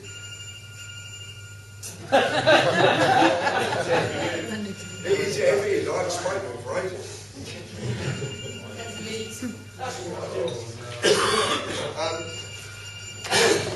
Fucking Dana society. What I picked up on was this moral issue that was going on inside him.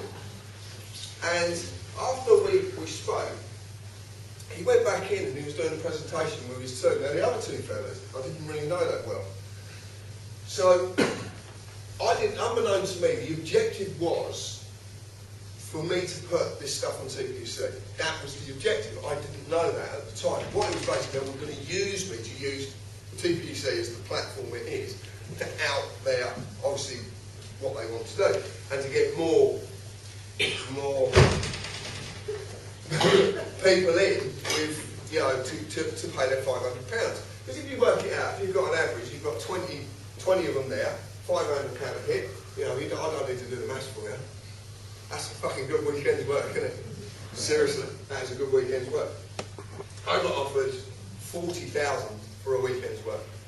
This was about 3 years ago. I got offered £40,000 for 1 weekend's work. And that was to tell leading businessmen all the loopholes I know about. All the legal loopholes I know about. Because from the age of, funny enough, we'll talk to this about, from the age of about 7, I worked out very, very quickly how things were structured and how you get around things, how you don't have to do it, and there's other ways and bits and pieces. And what I used to, I realised that there was a form of authority that you couldn't buck, even though I wanted to buck it, but I did realise that didn't stop you. You could bend rules as long as you didn't break them. And I worked that out very, very quickly as a kid. So what I started to do is I started to look at legal loopholes some years ago, and I discovered tons of them, absolutely tons of them. And then I decided I had this moral dilemma in me.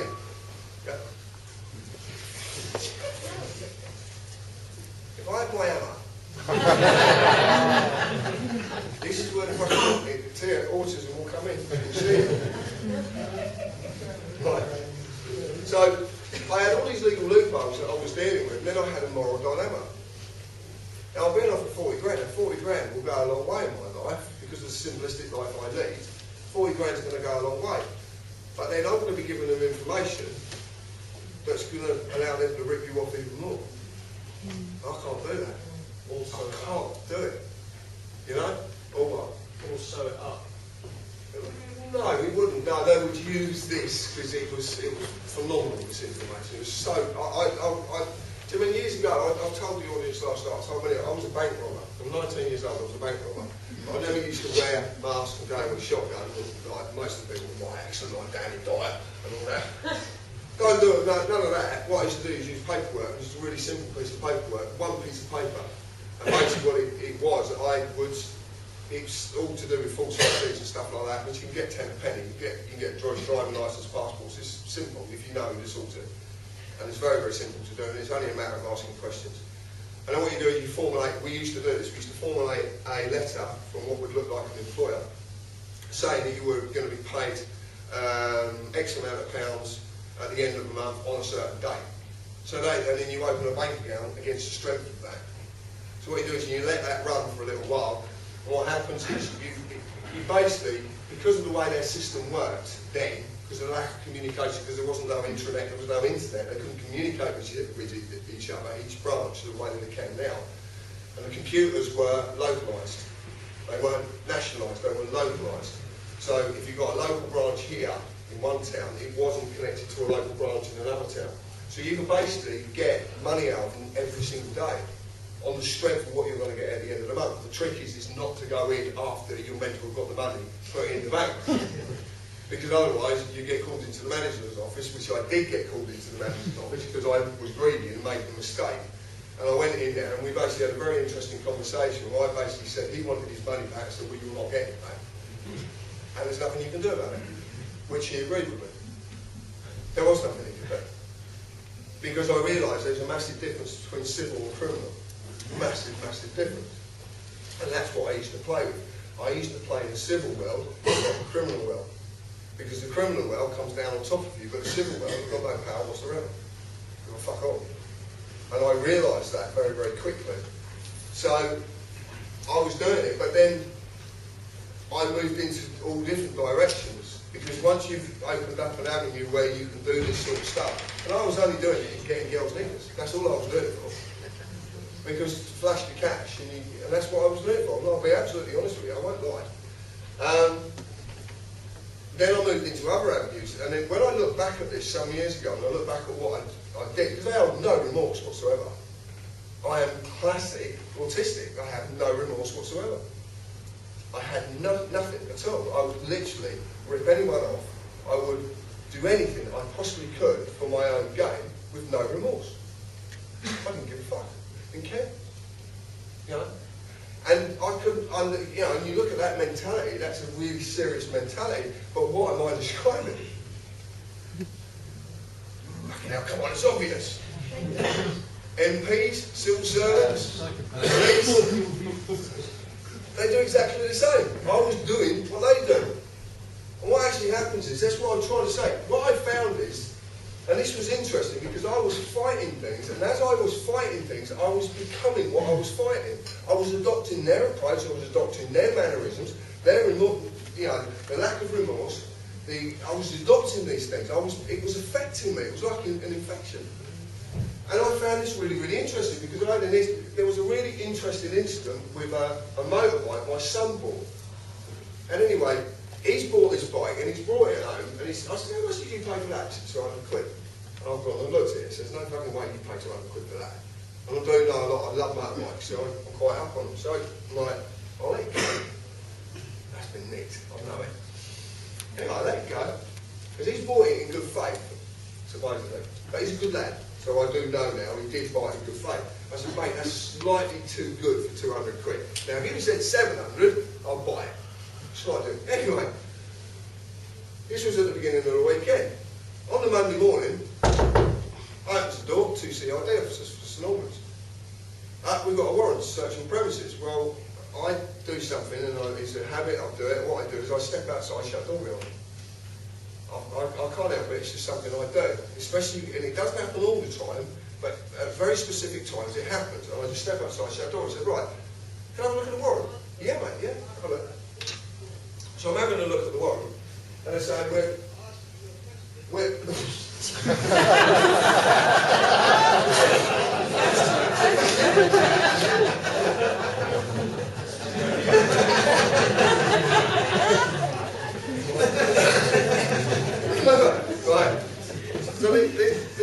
So he's given me this warrant, and I'm reading this warrant, and I said, yeah, okay, and it's stamped up. So I'm looking for everything, because obviously this is the stuff I'm into.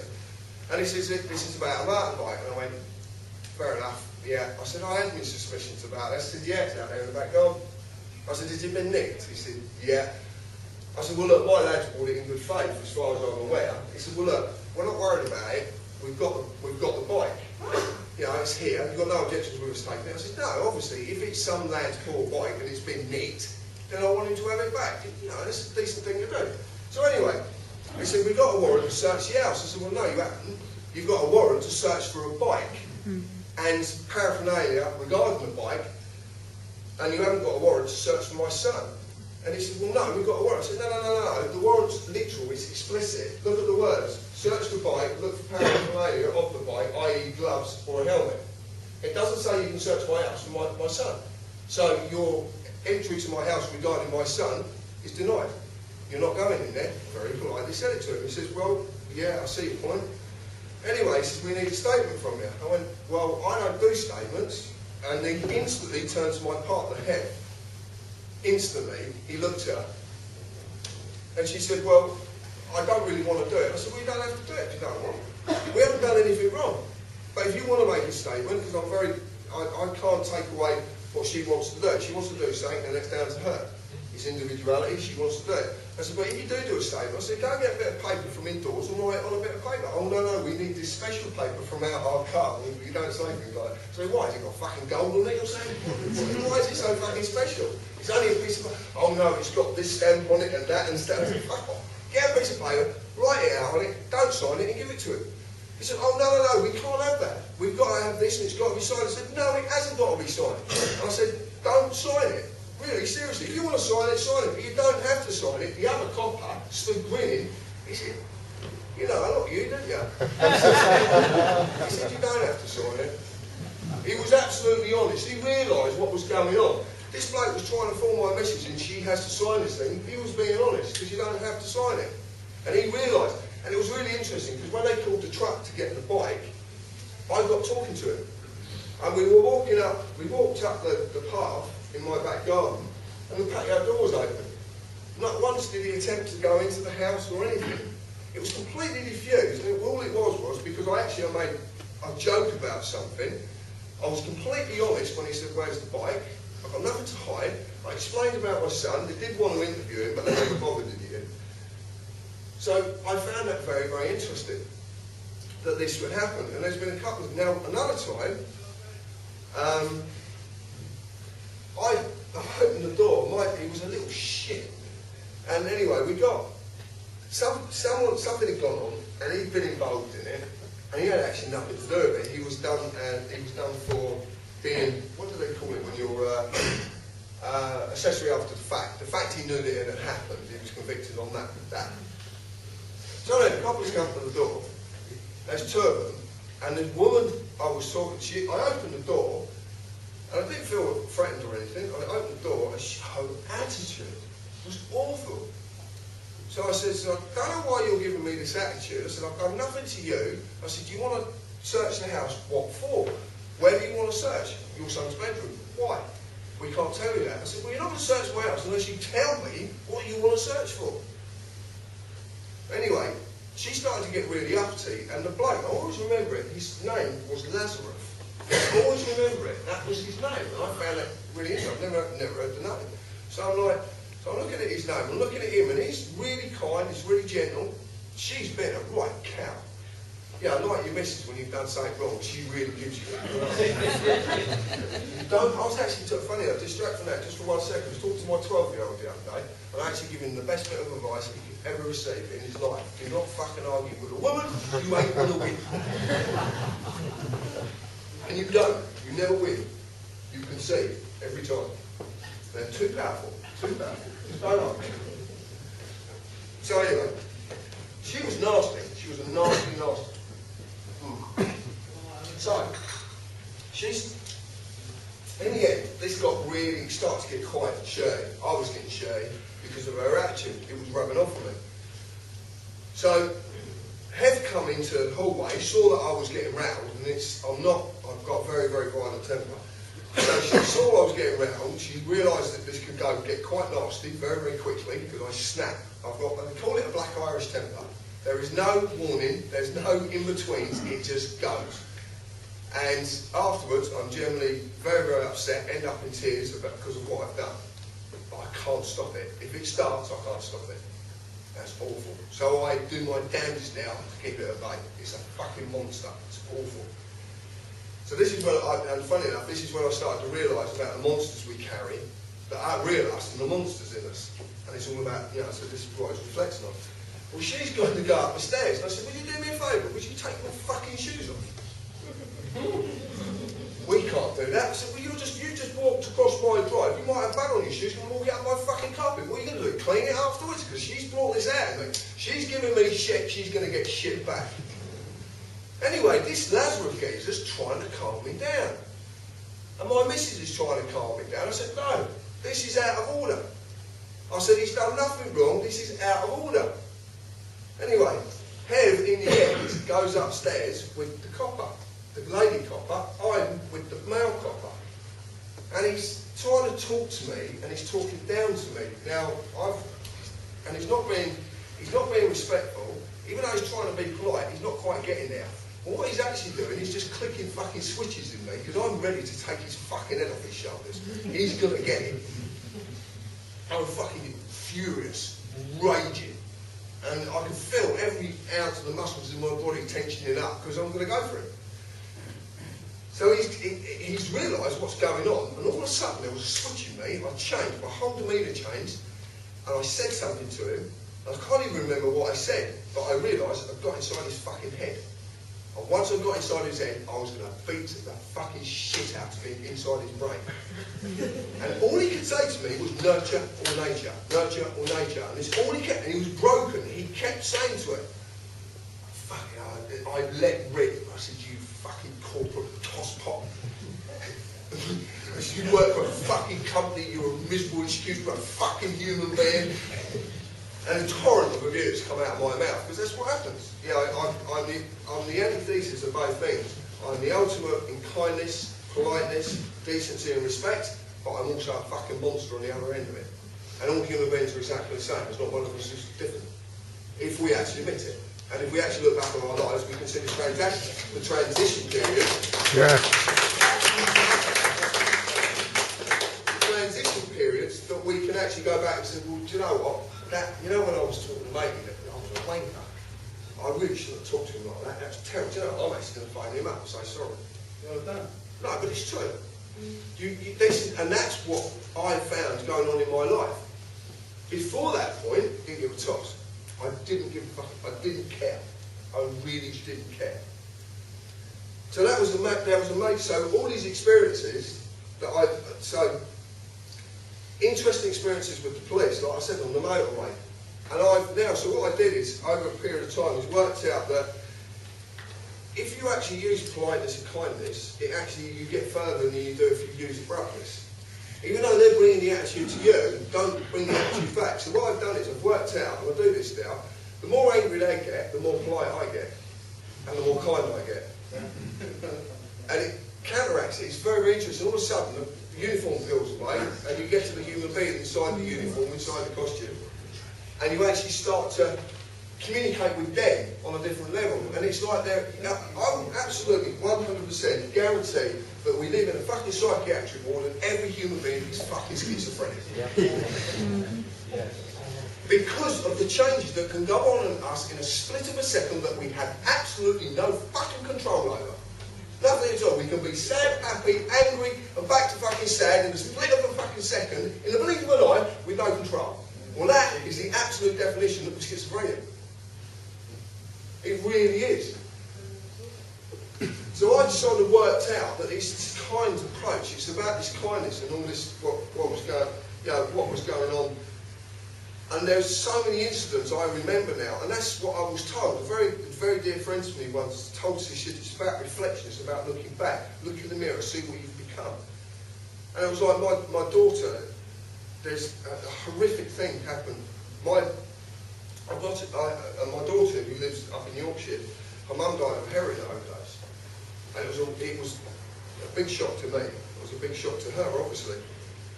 But it's a long story, but basically I'll tell you the very basics of it. And this was before, again, I knew anything. My daughter was taken away from her because of the situation. She was really, really not being looked after. They took her away. I was informed. At the time I had my company, I faxed over my passport and my driving licence to them to prove who I was, and I had to prove who I was. There was a 4-year court case, 4 years it took. And I accused the social services of delaying it. They said to me, this is about your child, this is about the welfare of your child. I said, the welfare of my child is to be with her dad. That's the best welfare my child can have. You're delaying this deliberately, and I want to know why you're delaying this. We were driving 150 miles to go into court for 2 minutes and then drive 150 miles home. We were doing this every 2 weeks. And this went on for all that period of time. It was ridiculous what we went through. We finally won. We won the case. We did it. Everything was done. Jail's calmed down. Well done. This is what they do. And this was incredible. We had my daughter, she was with us for about 6 months. We completely rearranged the house, because obviously we had a girl now coming into a male environment, you know, and the rest of them, they're all boys.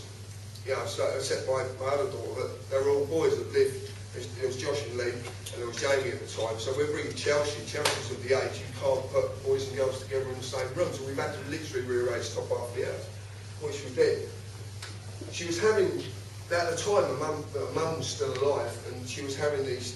The mum was coming down every 2 weeks, and they were meeting for the day and then coming back to us. And then what would happen after that? We'd have a week of hell, literally a week of hell. Couldn't work out what the hell. She was brilliant up to that point. See, a month, week of hell. We'd go another week, perfectly right, week of hell. And it was this one off. You know, I know PMT and all that, but come on, let's take the piss. No, you're nasty. Any woman who tells me they're not nasty when they get that bit, I'll tell you what, my missus, she turns into some fucking devil. She really does. And do you know what the worst thing a man can tell? Say, making his comment on it. Do not comment on PMT when a woman is going through it. You do not do it. I'm going to instruct my son on this very clearly.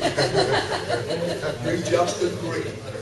Agree and agree. And you can't help it. I know you can't. But you know what? I reckon men go for it as well. I reckon you do 1 week, we do fucking 3.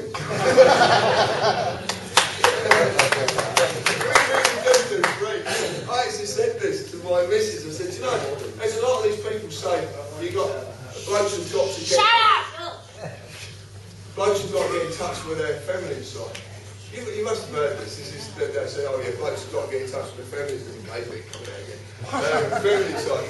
I said to my missus, I said, yeah, I don't mind doing it. I just didn't bargain on the fucking period. Well, what happened with this is, there was meetings going on between the social services in Chelsea, and we wasn't aware of what was going on. And one day the social services came to the house and they were talking to Chelsea, and Hev, being the nosy cow she is, went upstairs and listened. She listened through the door. And she got back down and she said, that social worker is asking Chelsea some very, very odd questions. And I said, okay. So anyway, she went to a meeting with her mum. She came back, this is an 8-year-old child, walks in and says, I feel like I'm losing my identity. I'm like, what? Losing my identity? And what it was, she was from the north of England. And obviously we live in the south of England. Obviously, northerners speak different to southerners. The southerners of the world speak, dialects. And what she was saying is that she felt like she was losing her identity, losing the identity of being a northerner because she was living down south, and she would ultimately end up talking like us. Where's this coming from? This is not an 8-year-old child talk. And then the blow was about 2 or 3 weeks after, she suddenly declared she wanted to go home. So I had to sit her down and say, Chelsea, you can't go home. You can't. You're not possible. You're never going to be able to go back to your mum's. And she couldn't get it. She couldn't understand it. And I said, well, you can't because of the situation. You're going to end up in foster care. She said, I want to go home. I said, well, if that's what you want, then go. I had to let her go. Because the second she made the application to the social services, because I don't know if you know this, you might not know this, this is very fascinating. If you're involved in a court case with the social services and one child is taken off of a parent, the social services take on the role of a parent. But they take 51%. You only get 49%. So any ultimate decision that's made is made by them at 51%. You don't have a say. So if a child applies to the social services to be taken away from me and taken back home and put in foster care, they will do it. Well, what I realised was they were manipulating her for the last few months for this outcome. This is what they were doing. So we had to go to a court case, and I actually took the 2 social workers to one side. And I had to be very careful because one of them was guardian. You know what I'm talking about, okay? You've got to be very careful with, because they'll use the racist issue with you. They will use it, and they're very clever at using it as well. You might not express anything. You've got to be very careful what you say, how you say it. And being like I am, I had to keep my cool as much as I possibly could. So I took her to one side. So I've got Chelsea's social worker and I've got her manager. And I... Fucking forgive me, sir. This ain't to do with being liver puppies. Do you have weak bladders?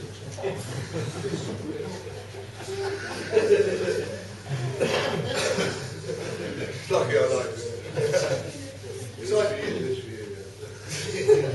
So I took her to one side and said, look, we've had a lot of problems during this. I said, you've caused me a massive financial loss. You've caused me hell on. This is now my daughter, he's going to leave. What the hell is going on? And I said, you have deliberately manipulated a child to go against her own flesh and blood to go into foster care. I didn't know how much foster carers get. I didn't know the scam at the time. I didn't realise none of this. Because I didn't know. These are the social services. They're meant to be doing the right thing by my child. Shareholder. It's very fascinating. So I basically said, not knowing, you've got to remember, I knew nothing. So I basically said, I've got a problem with this, and I'm going to prosecute you. I'm actually going to privately prosecute the pair of you. I will use every bit of money I've got at my disposal to prosecute you because of what you've done.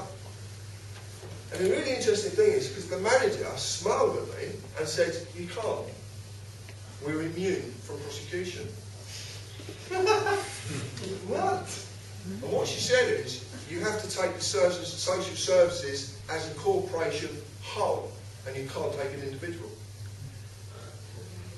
I didn't even know what I was being given. This is an experience. I'm relating to experiences. I didn't know what I was being given at the time. I didn't realise what that meant. A few years down the line, I knew what it meant. And that's what I'm trying to say.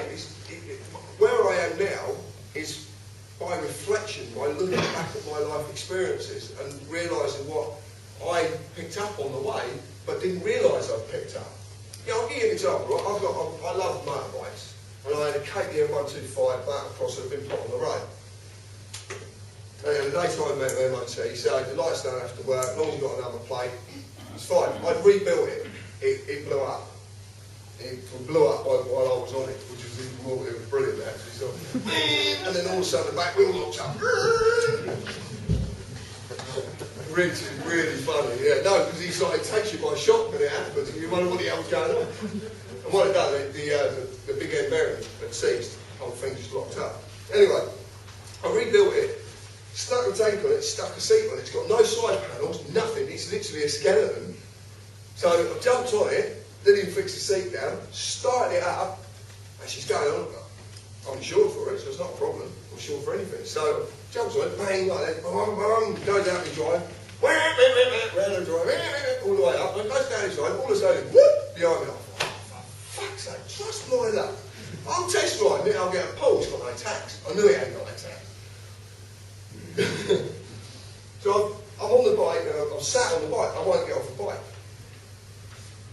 That's the trick, if you ever ride the motorbike, police pull you up, don't get off. Sit on the bike. It's a big risk, get pulled up by the police. Get out your car, shut your car, lock it. Lock your car. Because all of a sudden there's a different game going on. You've caused a different game. Because you can't open the car. They have to get a warrant to open the car. You can't even ask for your keys to open the car.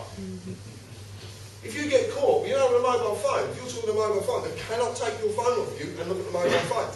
They can't do it. They'll try, but they can't do it. You can actually say, no, this is my property. Thank you very much. You're not looking at it. They can't do it. You don't believe me?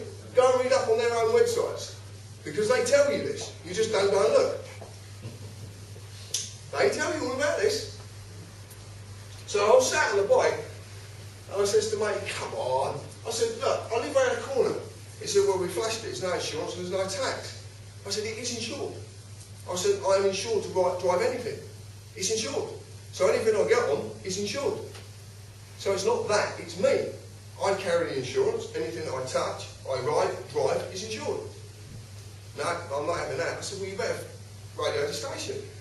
This is one copper stood at the back door. This copper here is into bikes. He's starting to, he don't give a shit, he wants to talk about the bike. And me and him were having a right old banter about bikes, about KTMs and all different, I like road bikes myself. I said, yeah, I do, but I'd rather have a crossover and all this sort of thing. So we're having a banter. Mate in the back here, Mr. Corporisation, as well, I've got a radio for it, so he's radio for it, blah, blah, blah, blah. Anyway, a few seconds later, across the radio, the car window was open, I could hear the radio, yes, Mr. Harris is insured to drive anything. I said, I told you I'm an honest man. And I said this before I said, I'm an honest man, this is the honest truth. I am insured. I don't give a fuck what your machine says, I'm insured. So I got confirmation, he said, well, I've got to write you up for the tax. I said, come on.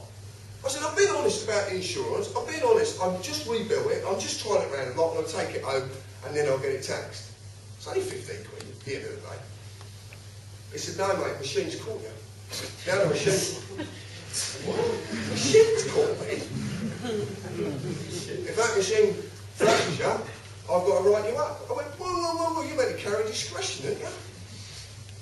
I said, that's meant to be the greatest part of valour, isn't it? And he's like, no, machine's caught you. You've got to give me a ticket.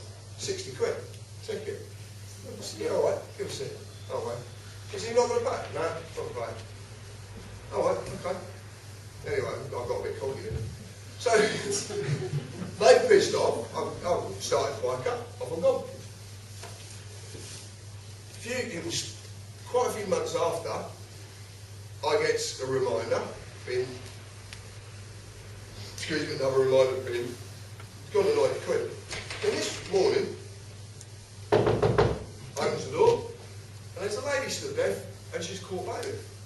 She said, I want 90 quid for you. I went, well, I don't want to give you 90 quid. She said, you got caught with no tax, it's 90 quid. I said, I find this really interesting actually, because it's only stayed at 90 quid. Normally it'd be up in 400s. She said, no, this is a police fine, can't do that. I went, that's very interesting, thank you for that information. Anyway, she said, well, I want 90 quid. I said, well, I'm not giving you 90 quid. So I was being an arse. And I said, end the conversation, thank you. And I was very polite and said, goodbye, shut the door. She shouts, I'm going to get the police. I said, well, get the police. Anyway, a few minutes later, literally a few minutes later, I see this cop car pull up. The copper gets out, he walks down my drive, and I'm by the window. So I just opened the window a little bit. He says, you've got to give her 90 quid. I went, hold on a minute, let's put this into perspective. What were you doing before you got this call? That's none of your business. No, I want to put this into perspective. You have got here quicker. I said, my fucking van got broken. It took you a fucking day to get here. Let's put, this is about 90 quid. There was 7 grand's worth of fucking tools in that van.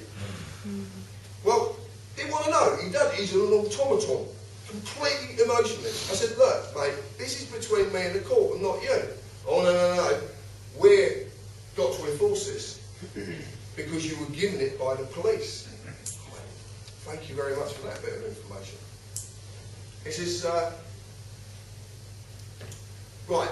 He said, are you going to give this? I said, no, I'm not going to give you it. He said, right, I'm going to call the squad to come and break the door down. I went, whoa, hold on a minute, let's really put this into perspective.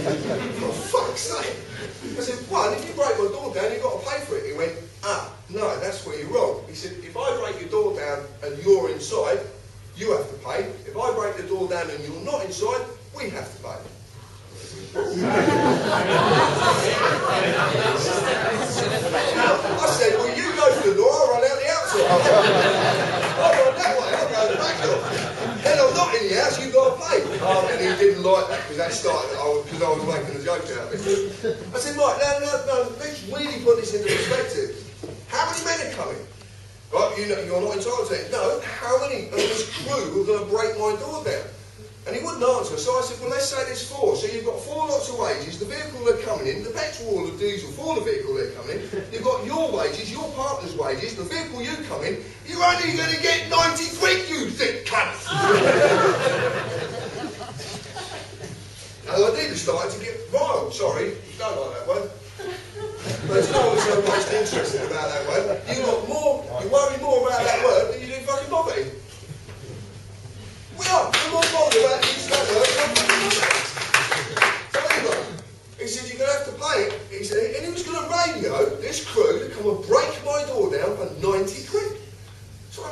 this can't go on. I turned round and I looked at Hev, and I could see her face. And it broke me up.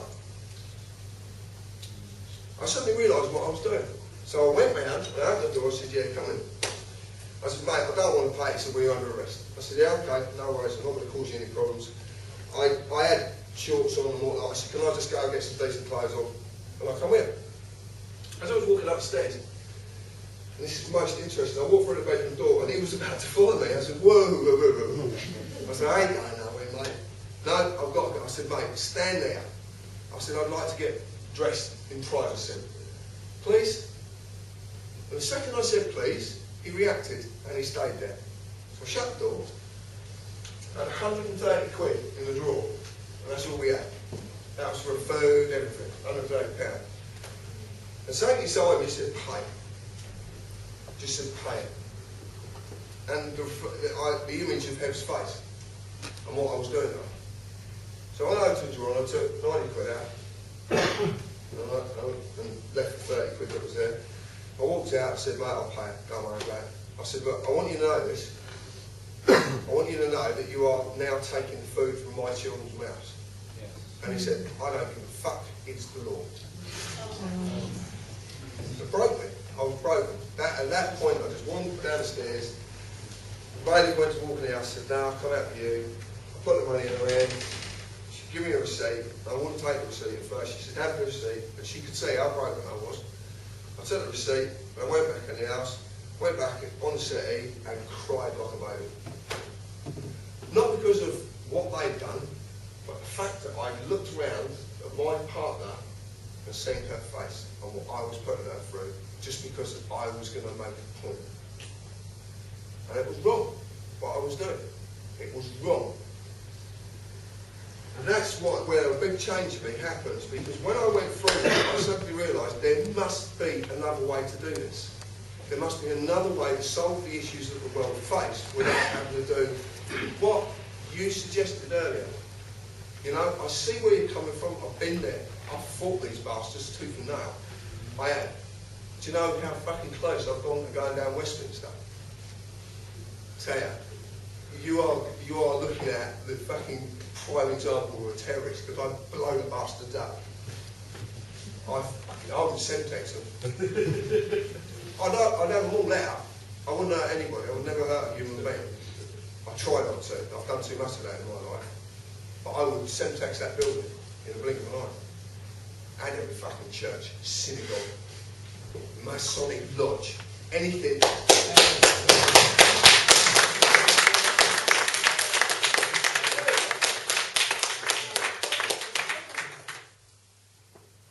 There's a passion in me. That anger that I was explaining earlier, and I saw your reaction about that anger. I was watching your reaction, very, very interested. I was watching everybody's reaction, because you know you've got that anger as well, haven't you? You know how strong it is as well. What I've done is I've guided that into passion. You'll see sometimes, if you see any of the talks that I've done, you'll see sometimes this anger come out of me. And it really does. I will roar like a fucking lion. Because I feel it build up in me. It actually, when I stood on that Stoke, you know, everyone said, when I cried at Stoke, it was false, it was palm. I can promise you it wasn't. Because when I look out there, and I look and I realise what the world is like and what humanity does to itself every single day, uncompassionately, I want to cry. I don't actually want to be here. I don't want to be part of it. I don't. And I've tried to remove myself from this world more times than you could possibly imagine. I've took enough tablets in my life to kill a fucking elephant. Because I don't want to be, I ain't got a bottle to fucking string a rope up and hang myself. I ain't got a bottle to jump the fucking, but I ain't got a bottle to do it. So I'll take what everyone loses cows way out. The cliff's round here at Clydewood. Hey? The cliff's round here at Clydewood. Yeah. I'm away from that now. You don't need to do that. No, I'm away from it. I needed to go through it though, because I needed to experience the selfishness of it as well. I needed to experience the selfishness, looking at my family and then feeling the way I was and allowing my family to bring me back to it. I'll tell you what, if you want to talk about a long-suffering partner, we haven't been together for 15 years, she's put up with at least 5 times that I've cheated on her. She has sat by a hospital bed while I was in a coma because of what I did to myself, and that was about 10 years ago. You'd be amazed at the stuff I've been through and amazed at what I've done to other human beings to get to where I am now. It's absolutely incredible. If you knew me 20 years ago to you knew me now, you'd say, definitely ain't me. I was the epitome of a fucking arsehole. I was a liar, a cheat, anything. I've done things that most of you would not even imagine doing. Very, very interesting. But all of that I had to go through to become what I am now, to hold what I hold in my heart now. Because people say to me, I hear comments. I hear comments and they say, I love this one, I'm not afraid to die. Love it. The arrogance of it. So my comment is, right, have you died? Have you experienced it? Because the only thing you'll know whether you're going to fear it or not fear it is when you actually go through it. Before that point, you can't fucking comment on it. But we seem to like to, and that's like a sort of, I don't know, it's like a brashness that we bring out to protect us. Like, oh, I'm frightened to die. I'm fucking hard, don't we? We do, I say it every day. And that's the attitude they use, and that's the attitude. What I'm trying to do is just to show you that there's a path. What happens is, when you go through what I've gone through, I don't want you to go through half the things I've gone through, but over the last 6 years, I've looked at everything to understand how the world we live in was formulated, why it's this way. That also gives me the way that it can be undone, a very simple way of doing things. I had to go through all the free man bit, I had to go through fighting authority, I had to go through it to understand it all. I had to know how far they will go, how far they will breach the rules to get what they want. How far they will turn the rules around on themselves so the rules suit them again if you found a way through. I had to do all of this to understand it, because if I don't do it, I don't understand it, I haven't got a right to talk about it. Because otherwise it's speculation. What I'm going to talk about in the last part of this, which is really probably the last thing I ever say live at this moment in time, is speculation, a lot of it. But I need to say it. I need to commit internet suicide. I can't do it in real life, so I'm going to fucking do it on the internet. So what gave you the drive to learn in the first place? Do you know, I don't know. I've tried to work it. I've been asked this so many times. I don't know. I remember the key part for me was I was working on a roof. I was cutting a roof down a big job we were doing at Hammersmith Langley. And one of the lads went to university, and we got to know the family quite well. We were there a long time. We built a big lump on the side of their house, and they had a lovely hand-cut roof. And what we built, the extension, there was a fly-lit roof. With anyone who's a carpenter, the more complex the roof, the more fun it is, because it gives you something to get your teeth into. And hand-pitched roofs are a thing of the past. The tradesmen don't do it anymore. It's not done. They just buy fucking roofs off lorries and just plonk them on with a crane. You know, we're given 4 walls, or 5 walls, or 6 walls. The plate goes on top of it, which is bedded down. You get a bedded plate, then there's a pile of timber. And you literally shift the timber up a scaffold and build the roof. And it's a wonderful thing to do, but it's a dying art. So I'm doing this down there, and one of the lads walked up to me and he said, "You might find this interesting." And he gave me loose change, about 9/11. He just gave me the DVD. And I was like, okay. Weirdest thing was, that's here. Up here, I was working on another roof the very day of 9/11, on the same road. Because the gentleman, I've got what they call it a military humour. We were talking about this with a couple of my soldier friends last night, who are ex-soldiers. I've got military humour. Do you know what military is? A very dark sense of humour. I can't help it. I'm sorry. It's just, and I won't apologise for it because I just can't help it. I just got. So we're called off the roof. Something's going off in America. So I stood there And it was very surreal. Obviously, you know, the amazing thing is, most people remember where they were when that happened, which is quite incredible. I'm watching it on the television, and we've come down, first plane's gone in, and the second plane just gone. So we're like, we haven't seen the first part of it, we just see the building on fire. And then obviously, down one comes, down the other one comes. And I'm like, what's going on? Shaking my head like. But there was a shot of the whatever it was, and it looked like scaffolding was up. So I said, fuck me, the Americans are fast, got the fucking scaffold up already. I can't help it, I don't know. It's not right, you know, 3,000 people died, but I can't help it. I'll tell you a story, right, and this is absolutely true. My stepdad was a para in his national service, and he went to the Suez Canal. He was in the Suez Canal conflict in Egypt. And he's wonderful, he tells me the most wonderful stories.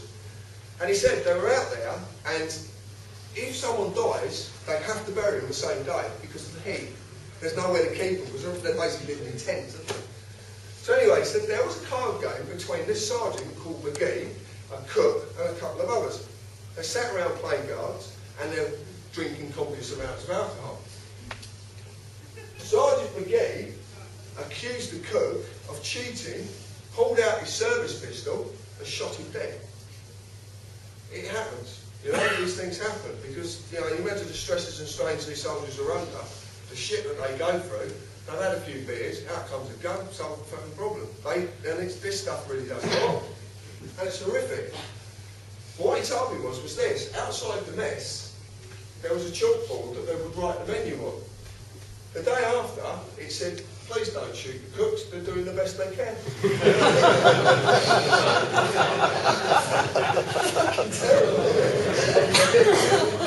But that's their sense of humour. And do you know why that sense of humour exists? Because that's the only thing that keeps them human. Because if they haven't got that sense of humour, they disappear into the darkness of the machine they've been made into. The killing. They will lose themselves. And I've got a very dear friend sat at the back who knows what I'm talking about. Don't you, sir? I do. Sense of humour. You have to have this dark sense of humour. And it's not, I know a lot of people could get very offended by it, you know, but humour pushes boundaries as well that other things can't. I don't know if you've ever watched satirical comedians. I grew up with a comedian, a very well-known comedian. Well, he's not as well-known as he used to be. I went to school with him, his name's Rob Newman. Newman and McGow, he was with David McGow, he used to do his stand-up sketches. He now does the history of oil. It's meant to be one of the best things you could possibly go and see. It's meant to be really funny. He's a very clued up, very switched on guy. I haven't spoken to him for a long, long time. But I'm actually going to get tickets. I'm going to take everyone to go and see it. Because I want to see it. I love Rob to bits. I even remember back when we were school kids. His mum was a proper bitch to him. And literally, she would leave him outside as a latchkey kid without a key. And he would get raped. We were from completely different social divides. He was Middle England, I lived in a council estate. He had a bungalow by the Wibbly Wobbly, because of the pub, where a village I used to live. He lived there, and I was in the council. We would never interact. There was a divide in my village. There was a council estate here, and all the private houses were here, and no one integrated, no one mixed. This is a tiny village I'm talking about. But for some reason, me and Rob got friendly. And we were getting off the bus one day, coming home from school, and he was a year above me. In fact, he was 2 years above me. And we're coming off, and it's raining. And we got off the bus, and he said, oh shit, I'm going to stand out in the rain. I said, no, come on. I said, your mum will be all right about it. Come on, dry off, have something to eat, whatnot, she'll be fine. He said, yeah, I said, yeah, no, because my mum, she did. Anyway, so he came home, and that's how really our friendship struck up. He saw a different side to the council estate. He saw a different side to the humans that lived on the council estate, where we weren't all fucking scumbags who smoked drugs.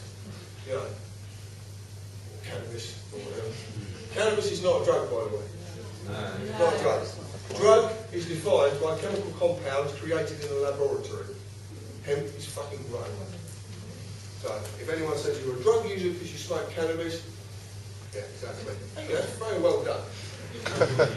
Very well done. You've got a good art for that, haven't you? Yeah, very good. No, so this is, like I said, you know, what I'm getting at is this. My advice to anyone is don't piss around with the police for whatever reason, and I'll tell you why. Only from my own experiences I'm talking to, because they will do anything they want to do to you, and there is nothing you can do to stop them. Seriously. If you are taken to a police cell, if you're taken into a police station, there is no one there to protect you. No one. No one's there to protect you whatsoever. Really interesting. Hardcore zero. I really do, because when I do talks, like I said, it's a very interesting thing to do. Because, funny enough, someone sussed me out a minute ago. Well, I am. I'm a fool. I'm just a fool. I'm what you would call a court jester. I'm just a fool. Just a fool. You tell me what you want me to talk about, but you don't know you're telling me. It's really interesting.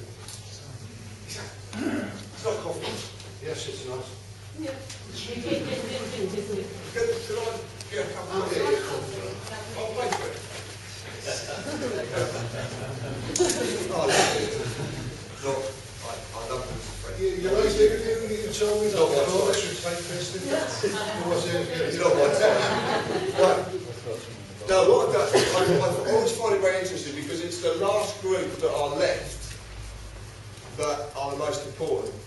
It's always the last group that are left in any talk, the core that gets left at the ones who have gone, yeah.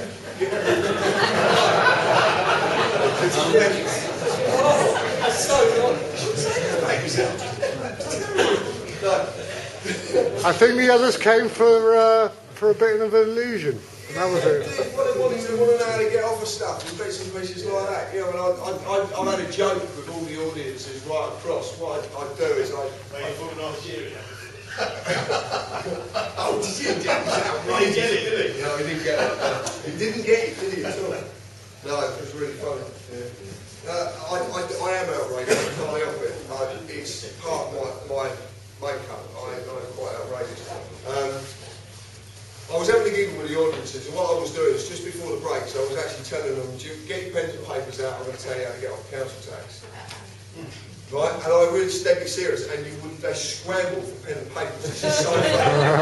Seriously, they're scrambling, and then the bloke got his phone, he's going to put it in his phone.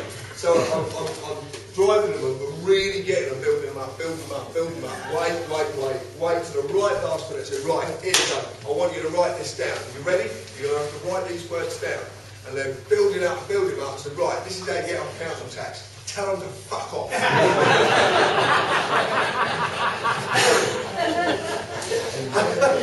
The faces because they've gone through, I've just gone through this manic thing. We were going to talk in Liverpool, which Dave and my friend here were involved in. And we were in this freezing cold church. And 3 of my friends were sat in the back who knew this was coming. They knew this was coming. And there's this gentleman sat at the back and his wife. So they're overhearing the conversation. And he's going to his wife, where's the pen? Where's the pen? Where's your book? Come on, we've got to write this down. Where's the pen? Where's the pen? So I deliver the punchline and he absolutely splits his sides. He finds it absolutely hilarious. And all of a sudden, all that distraction, thanks mate, all that distraction I've offered by saying it, he suddenly starts laughing and none of it means anything anymore. No, there was a bloke, I was talking about religions, and he started to talk to me about Buddhism. Who was it learning? Do you remember this? Transcendental, what was it? So he's talking to me, and I'm trying to be as polite as I can and answer his questions, but I don't actually know what he's talking about, which is really bothersome. So I'm standing there trying to be polite, you'll remember. I was standing there, and I said, in the end, I went, mate, can you do me a favour and actually explain that to someone who actually knows what the fuck you're talking about? And it's outrageous to say something like that. The audience exploded in a roar of laughter, but so did he. Isn't it funny that you could say something so outrageous, but they actually find it funny themselves? And I was actually being honest. I didn't know what he was talking about. And there's a lot of subjects presented to me when I come and do talks that I don't know what you're talking about. Because I'm simple. And if you deliver these really intelligent things, you fox me. I haven't got a clue what you're talking about. I really don't. There's two sides to me, there's two parts of my story, and this is why I wanted to come home to tell my story. I'm going to tell you a story tonight that is ludicrous. It is a fantasy. It's even a fairy tale, if you want to call it. It really is. But I'm going to tell you it anyway. And for those of you who want to stick it on the internet, stick it on the internet. I want you to do it, because you will do what I want to happen, and it's called internet suicide. I'm going to make myself look a laughing stock. I'm going to act the proper form. But I'm doing it for a very specific reason. Very specific. But leading up to it, I need to explain a few things. So there's two sides to me. There's this very rebellious side of me that's gone through a path for 6 years to discover the things that I've discovered, and then ultimately came out with a conclusion. And that conclusion was, I am a slave. And there is nothing I can do about it. That's the conclusion I came to. And if you've got a different conclusion, that's your conclusion. You know, opinions are like arseholes. We've all got one. But it's true, we have all got one. But when the second that I accepted that fact, I saw the answer. But that answer involves my story. And that's what I needed to tie together, because there was two things. I've got this very factual thing going on, and then I've got a mate, a very dear friend who's a researcher, who's investigating me and my family. I've got some very special friends who seem to be incredibly right about things, and I don't know how the hell they know these things. I am so privileged to have the friends that I have and make the friends that I do. I was a loner all my life, and I was very frightened of the world, because my dad, up to 7 years old, loved me, and he was my world, and I only knew kindness. I didn't know anything else. I knew love and benevolence and all the wonderful things we're capable of. Then at 7 years old, he left. He died. My world collapsed. Because I suddenly realised that human beings aren't quite like that. Not all of them. Some of them are really nasty. If you've ever looked closely to me, you'll see that I've got a load of scars on my arm. This is what they call self-harming. I mean, no one can ever know this because you've never looked close enough, but you actually see, if you look in the light, you can see there's a load of scars down there, there's loads of scars here, there's scars all over the place. Because what I found is, that if you harm yourself, human beings are kind. And I was craving the kindness that I used to know as a child. I couldn't find it. So I would hurt myself, and the nurses that used to treat me, and the nurses, they were absolutely wonderful. They were beautiful, beautiful human beings, because the kindness they showed me, even though I deliberately hurt myself, I deliberately carved my arms up, this arm in particular, just to get that kindness. And everyone says it's an escape and a release, and I've talked to other patients and other people about self-harm, and I've tried to explain my perspective on it, but it's not a cry for help, you're just craving kindness. You're craving what human beings are capable of. And I find that exceptional, because I went to some extremes, some real extremes to go through to discover what I discovered. So my story is twofold. There's two parts of it. There's a very literal thing that's going on, and there's a literally storybook going on. That is madness, absolute madness. We recently know that the Pope has resigned, actually tonight. He's resigned, so, you know, and there's a lot of talking about court cases and all this sort of stuff. But I don't actually see the reason the Pope has resigned is the result of court cases or anything like that, because you are taking the very people who make the law to their own courts. That doesn't work. I actually said that once in the BBC talk I did down in London called Undermining Democracy, and they were telling me they're creating this legal fund, and they're going to take the government to court, and I actually said, well, what fucking court are you going to take them to that they don't know? Because they know them all. So it's a bit ridiculous. So, like I said, my life is completely two-part. Pope resigns. It's what happened a day before the Pope resigned that is the most interesting aspect to me. Is the fact that 400 Knights Templar marched into the Vatican and sacked the Pope. Because that's what they did. They sacked him. Obviously he's allowed to resign, so he saved his face, but he was sacked. That was a demonstration of power. If you have the ability or the power to sack a Pope, there is no one you can't sack. Now, hold that thought. Hold that thought. But the Roman Catholic Church have been following a blueprint that was wrote by an Irish saint called the Prophecy of Malachi. Prophecies are not their blueprints, they follow prophecies as a blueprint. So they'll prophesy something and then do exactly what has been prophesied to make the prophecy fulfilled. It's called self-fulfilling prophecies. So the prophecy of Malachi talks about 112 popes. The last pope being Peter of Rome. He will be a black guy, which he's been set up as a guardian. He's been set up to be him. And then once the last pope takes his place, humanity will enter darkness. Now, I know this sounds absolutely, and this is quite funny, but we're now going to jump to a new Star Trek movie. This is a ridiculous jump, I know it is, but there is a reason why I'm jumping that way. Okay. The new Star Trek movie is called Enter Darkness. And the new Star Trek movie is about a man who would be seen as the Antichrist, the devil. Okay? He is one big, bad, nasty dude. He's been genetically modified. He is a master of psychological warfare. He fucks with your mind.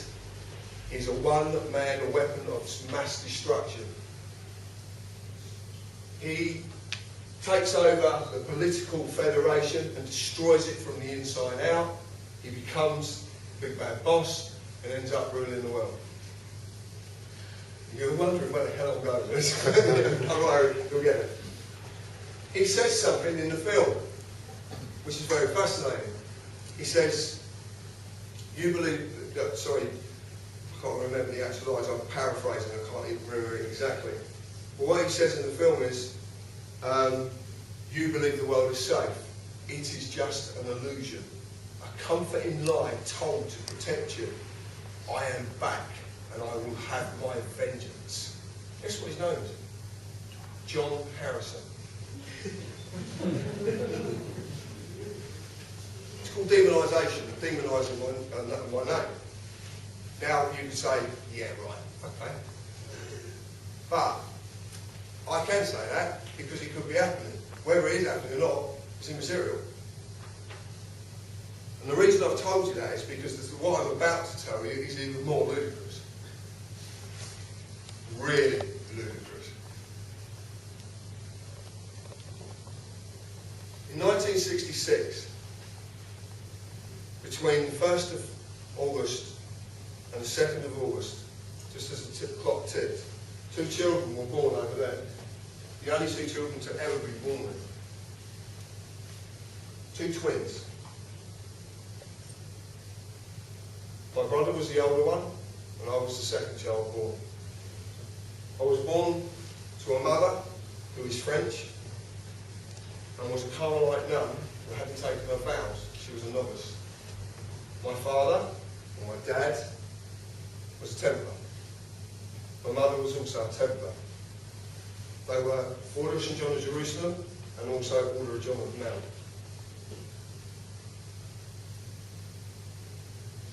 We were taken from there 2 days after we were born. I was given to a lady in Hertfordshire. My brother was given to a family in Clerkenwell. I was born into an aristocratical family, the only aristocratical family that Cornwall's ever known. There's only ever been one. I was removed from the aristocracy, I can't even say the word, removed from my family to grow up as a working class man. I had to know this life.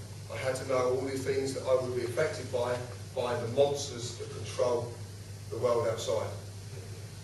So I had to appreciate, because if you're born into pomp and circumstance with a silver spoon in your mouth, you can never realise this, the same as you can't realise their lives, because it's about experience. You have to experience it to become it. You can empathise with a drug user, someone who's addicted to class A drugs, but you'll never understand what it is to be a drug addict until such time as you become one. Same as alcohol, same as any affliction. You have to experience it to understand it. The family that I was born into is obviously the Harris family. The Harris family, my family home, is a place which still exists to this day called Wilpedder, up the steeple, just outside Carvis Bay. So if you go through Carvis Bay, there's a little lane, it's called Steeple Lane. If you go up there, there's a slate house on the right hand side called Wilpedder. Most of the houses in Cornwall were named after the mines. Wilpedder was named after the mine.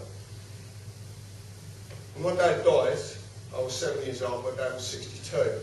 My granddad, who worked for the Consolidated Mines as an accountant, was born in 1866, 100 years before me. My uncle died of the effects of being gassed in the First World War, in the trenches in France in 1929. My uncle and my granddad both served in the First World War. My dad was born in 1911, and there was quite a few members of them. There was my Auntie Winnie, my Auntie Gert, they were twins. Cecil, he didn't like to be called that. And my family came from the Stenach in St Ives. That's where their house was in the end. And it was a council house, a miner's house, a stander's house. Still there to this day. There's a place called Nanjili. You can go down to St Ives, you go up the Stenach to the top of it, and that area is Nanjili. It actually says Nanjili Terrace on the houses. It's still remembered to this day. My family was systematically stripped of everything that they had. And the memory of what they were was taken away because of something that happened a long, long time ago. In fact, 2,000 years ago. About a story that's not been told properly. But many Cornish remember this story from their ancestors. They'll remember it. And the story is on my side, and it's called the Alternative Story of Jesus. About two brothers. And my story involves something that is very simple, where one brother overhears what's going on, and here's the creation of Christianity, and what it's really being created to do.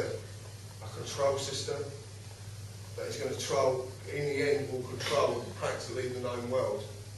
Because it will extend into other religions, and extend into other religions. So in the end, 3/4 of the world population, or nearly a good percentage of all the world's population, are caught up in some form of belief system that points back to one place.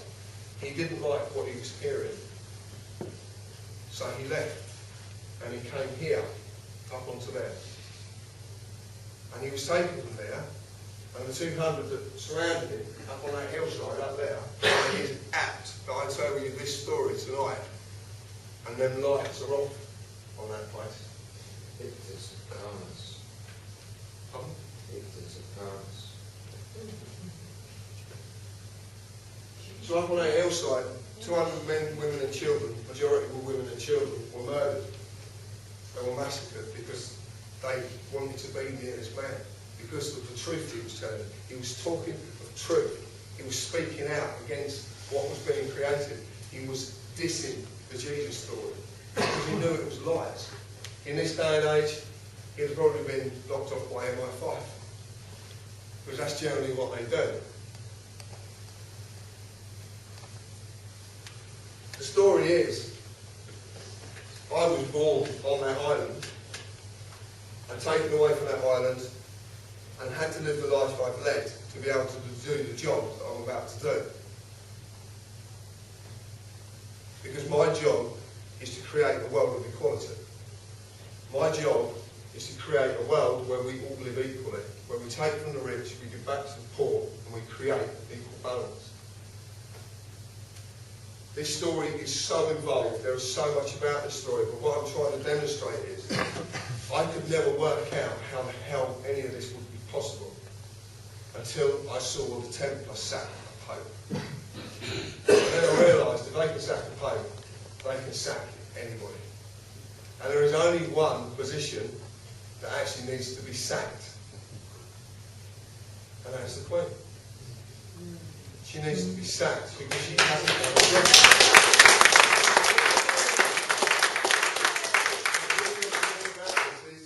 But when you actually break it down, I asked a question last night in Buckfast, I waited a good 10 minutes for an answer, and I never got the answer because we don't look at things simply enough. And I said, if you want to stop that political machine out there, and you want to stop Parliament from doing, how the hell do you stop it? And you can stop it in a blink of an eye. Because Parliament, if you notice, use a name for everything. It's not Parliament's revenue and customs. It's not Parliament's prisons. They use HM, and that is their source of power. If you change that source of power to a good source of power, then they have to do the right thing, and instead of ripping the poor to feed the rich, they will then have to rip the rich to feed the poor. And they have to do it because the highest point of power says so. If you go to the man in the skyscraper who smokes his £100 cigar, drinking his £500 bottle of wine, and sit down with him very politely and say, well, look, I've got this sentiment, I really want to see equality in the world, and I want to see everything that can be given for free should be given for free. Blah, blah, blah, he's going to say, yeah, right, of course. But if you go in there and say, actually, well, I've got a greater power than you, and you've got to do it because I've just made it law. What I realised is, we follow laws, whether we realise we're doing it. I was talking just before the break, and I was in London, and I was actually in a private club. I know one of the gentlemen who's involved in the club, and it was cold, and I didn't want to go out in the rain and have a fag. So I said to the audience, there was only a few of us, and I said, does any of you really mind if I have a fag? And they all said, no, most of us smoke anyway. I said, great, I roll up the fag on the stage and start smoking it. All the smokers in the room didn't do it. I saw how they conform without even knowing they are conforming. So you conform to law even though you don't even know you're doing it. You just do it naturally. So what if you could create laws that would correct everything, and in the end you do them naturally? What would you end up with? You'd end up with a system where you self-govern, which is what we all want to see. All you've got to do is change the process of law, the way the law works. To do that, you have to change the ultimate point of power. But unfortunately, within that process, there has to be a few things done. One of the things we have to do is we have to stop teaching our children about war. Because when we stop teaching them about war, war will never exist anymore. It's been forgotten. Once we forget these things, all the bad things, just stop reminding.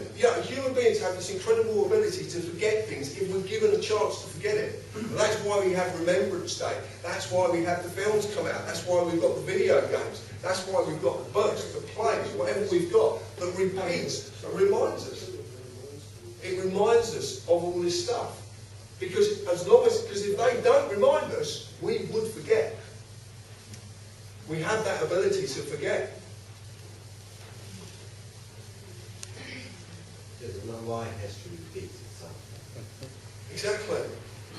We use history to dictate what's going to happen next. No, they don't. Absolutely not. There is nothing that history has ever produced that needs to be reminded. We need to draw in a line in the sand and start walking a new path. A path based on equality and not fucking equity. History shows and demonstrates the power of equity. That's all it demonstrates. It's boasting. They are boasting about what they've done. And they boast about it every single day. Every single day. If we want to do things differently, then we have to draw a line in the sand and move on. But we've been told to do that we will enter darkness. That's what we've been told. It's like, imagine humanity is on this train, and we're all on this train, and we're heading for disaster, and we know we're heading for disaster. It's common knowledge. We are going to head into disaster. It's going to crash, this train. Right? But there's a few on the train who are saying, whoa, whoa, whoa, we can stop this. And the others are going, no, no, we're going to keep stoking the engine, because if we keep stoking the engine, we might crash through it and come out the other side okay. And then a few of us are going, well, no, let's actually, why don't we put the brakes on? No, no, no, if we put the brakes on, we'll derail the train. No, let's put the brakes on slowly. And then when the train slows down that little bit, we'll increase the brakes a little bit more. And then we'll increase the brakes a little bit more. In the end, we can get the train to come to a halt, and then we can start going back the other way. Now, if you want to do that in the real world, then you have to find the point of power that's corrupt. You have to change that point of power. Once you change that point of power, everything leads on from there. Like I said, this is a ludicrous story. This is ludicrous. This is absolute insanity. I was born into a very, very powerful order, and I had no choice in my life. Because every time I try to leave this, I'm dragged back kicking and screaming. And I am kicking and screaming as well, because I do not want to do it. I don't want to do it. No, no, no. And I'm dragged back, and all the addictions start again, and the computers and everything. I know. And then the other day, when I finally got through this course of talks, and then the other day, this thing just hit me, and I went, no, I can actually walk away now. I can retire. I can spend a wonderful time with my family, because what I'm talking about, if it's going to happen, if it will happen, and if it doesn't happen, I'll just end up with egg on my face. What's fucking new? Because most of them out there think I'm a nutter anyway. So what have I got to lose? The reason I was born there is because if you actually go back through very ancient Cornish history, or very ancient history, you actually look at what was developed. Cornwall never had kings. It had a duke. That's why it still has a duke today. A corrupt one. A stolen title from the Cornish people. And this duke was the servant of the people. He wasn't their ruler, because he didn't have to be, because of the way he allowed things to be. Everything that could be given for free was given for free. Everything. This concept can be seen in a number of places across the world that has just been destroyed. One again in Libya, again been destroyed because of the processes that a benign dictator was using to make sure his people got everything they possibly could.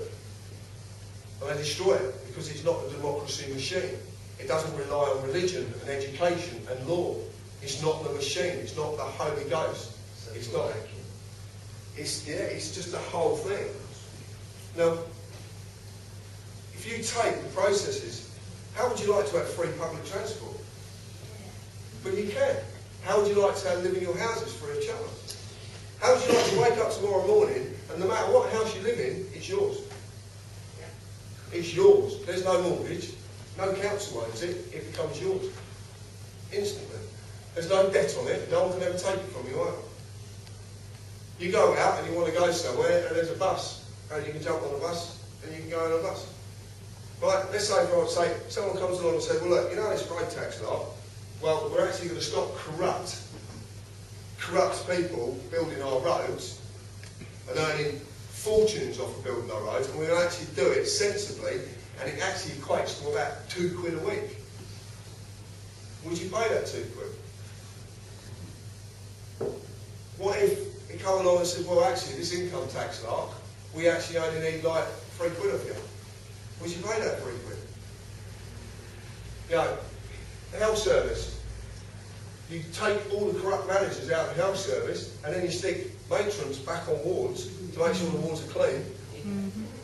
And you allow the nurses to actually do their jobs properly instead of filling out fucking paperwork. They spend 3 minutes with a patient, 10 minutes filling out paperwork. That's a bit backwards to me. Exactly.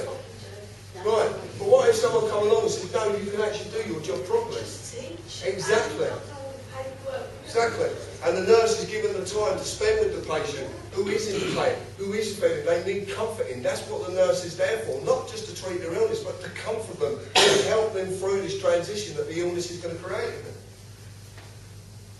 But if you take away all the corruption, all the bureaucrats, all the bureaucratic rubbish, and you actually look at this in reality, you can have this. But you have to change that point of power for it to happen.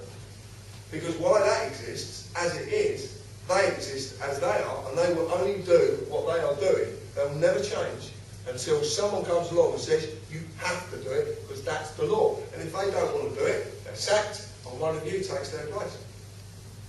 Why don't, if you need a police force, because you need peacekeepers, because not everybody wants to play by the rules, but you should be picking your police from people you know and trust, who you know are honest and honourable. Not having forced upon you that our corporate employees are basically a private political army to protect the aristocracy and the political machine. But you can have all this. And the point is, what I'm trying to say to you is, you are going to get this. It is going to happen. Now you can laugh at me, you can call me a liar, you can call me whatever you want, because it doesn't matter. Because I am willing to stand here, this moment, right now, in my home, literally moments from where I was born, and actually say to you, this is going to happen. I'm going to go out on a limb and tell you this is going to happen. Because I'm telling you what, by the end of this year, I will be the King of England. Wow.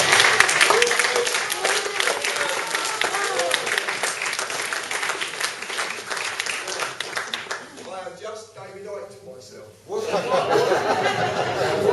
party called? What's your party called? There are no parties. There are no parties. Politics is dead. Just you? Just me. Never like holding my heart. I will not tolerate, but there are certain things that come with this. And I promise you, and I want you to remember this, I promise you that when that church on that island burns, that is the start of it. I promise you, when that burns, that's the start of it. That's your sign. How far away are we from that? Not long. Well, let's go now. No.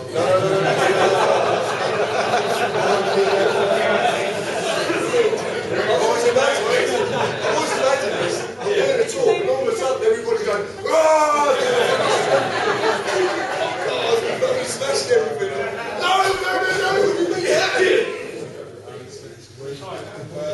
It's ludicrous. But that's why I was born there, because that's actually where the true king is meant to be. There. That's what it was designed. It's the epicenter. Everything. You were talking about ley lines a minute ago. Where did all the ley lines come from? Where did it all emanate from? There. All this. It all emanates there. The whole biblical story, I promise you, happened here. It happened here. This is what William Blake was ostracised for, because he was hinting at it. This is why they demonised John Dee. This is why they demonised Alistair Crowley. They were all talking about this stuff, and it's not allowed to be talked about. You're not allowed to talk about this stuff. They've made Alistair Crowley out to be the beast himself. Well, I'm afraid they got it wrong, because I'm the fucking beast. I am the Antichrist, because I will fucking destroy everything that was made and created in fucking Christ's name. I will destroy it. Because once that is eradicated from this planet, once it's gone, it will never ever manifest again.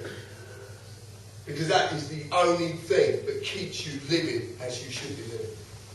Because it is the first ever corporation, it's the most powerful corporation, but an order of ordinary men and women decided to get together and stop it. And they've been doing this in the background for a long, long time. A long time.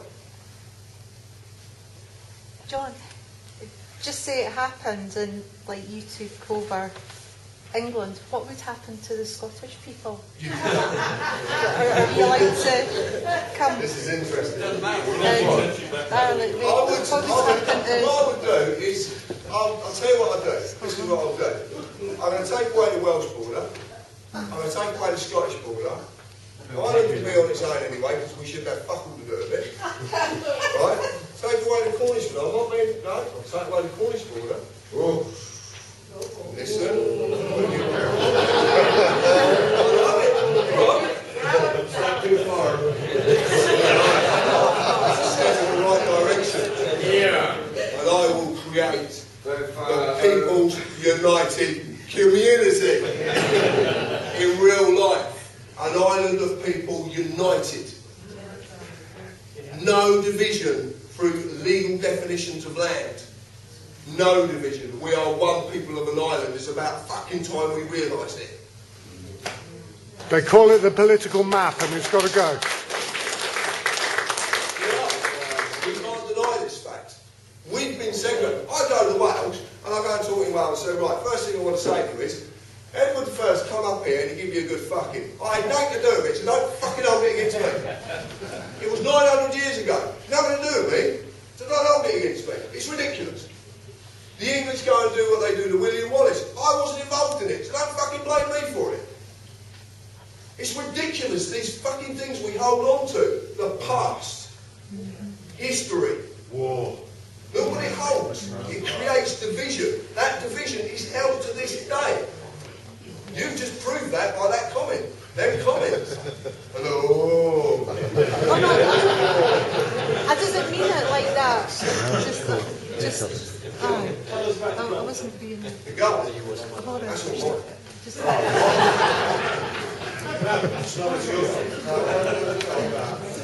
That's all right. The reason it's mine is because I'm just going to pay for it. I read something somewhere, I don't know where, in the last couple of years, but the grand conspiracy was that Rome was controlled from St Michael's Mount. It's absolutely true. I thought it was a ludicrous. No, it's not. The Order of St John of Jerusalem's headquarters were there till 2006. They went back to Goa in 2006. The Cornish didn't even know. I used to clean that. And look. One day. Very good job. One day. Where's a Cornishman? Where's a true Cornishman? True Cornishman. Right. What's happened to this place? What's happened to Cornwall over thousands of years? What are your names? No. I was talking to Graham about this. What are your names? St this, St that. You've been Catholicised. Why have you been Catholicised? Because they're hiding a fucking secret about that place. Why do they call it St Michael's Mount?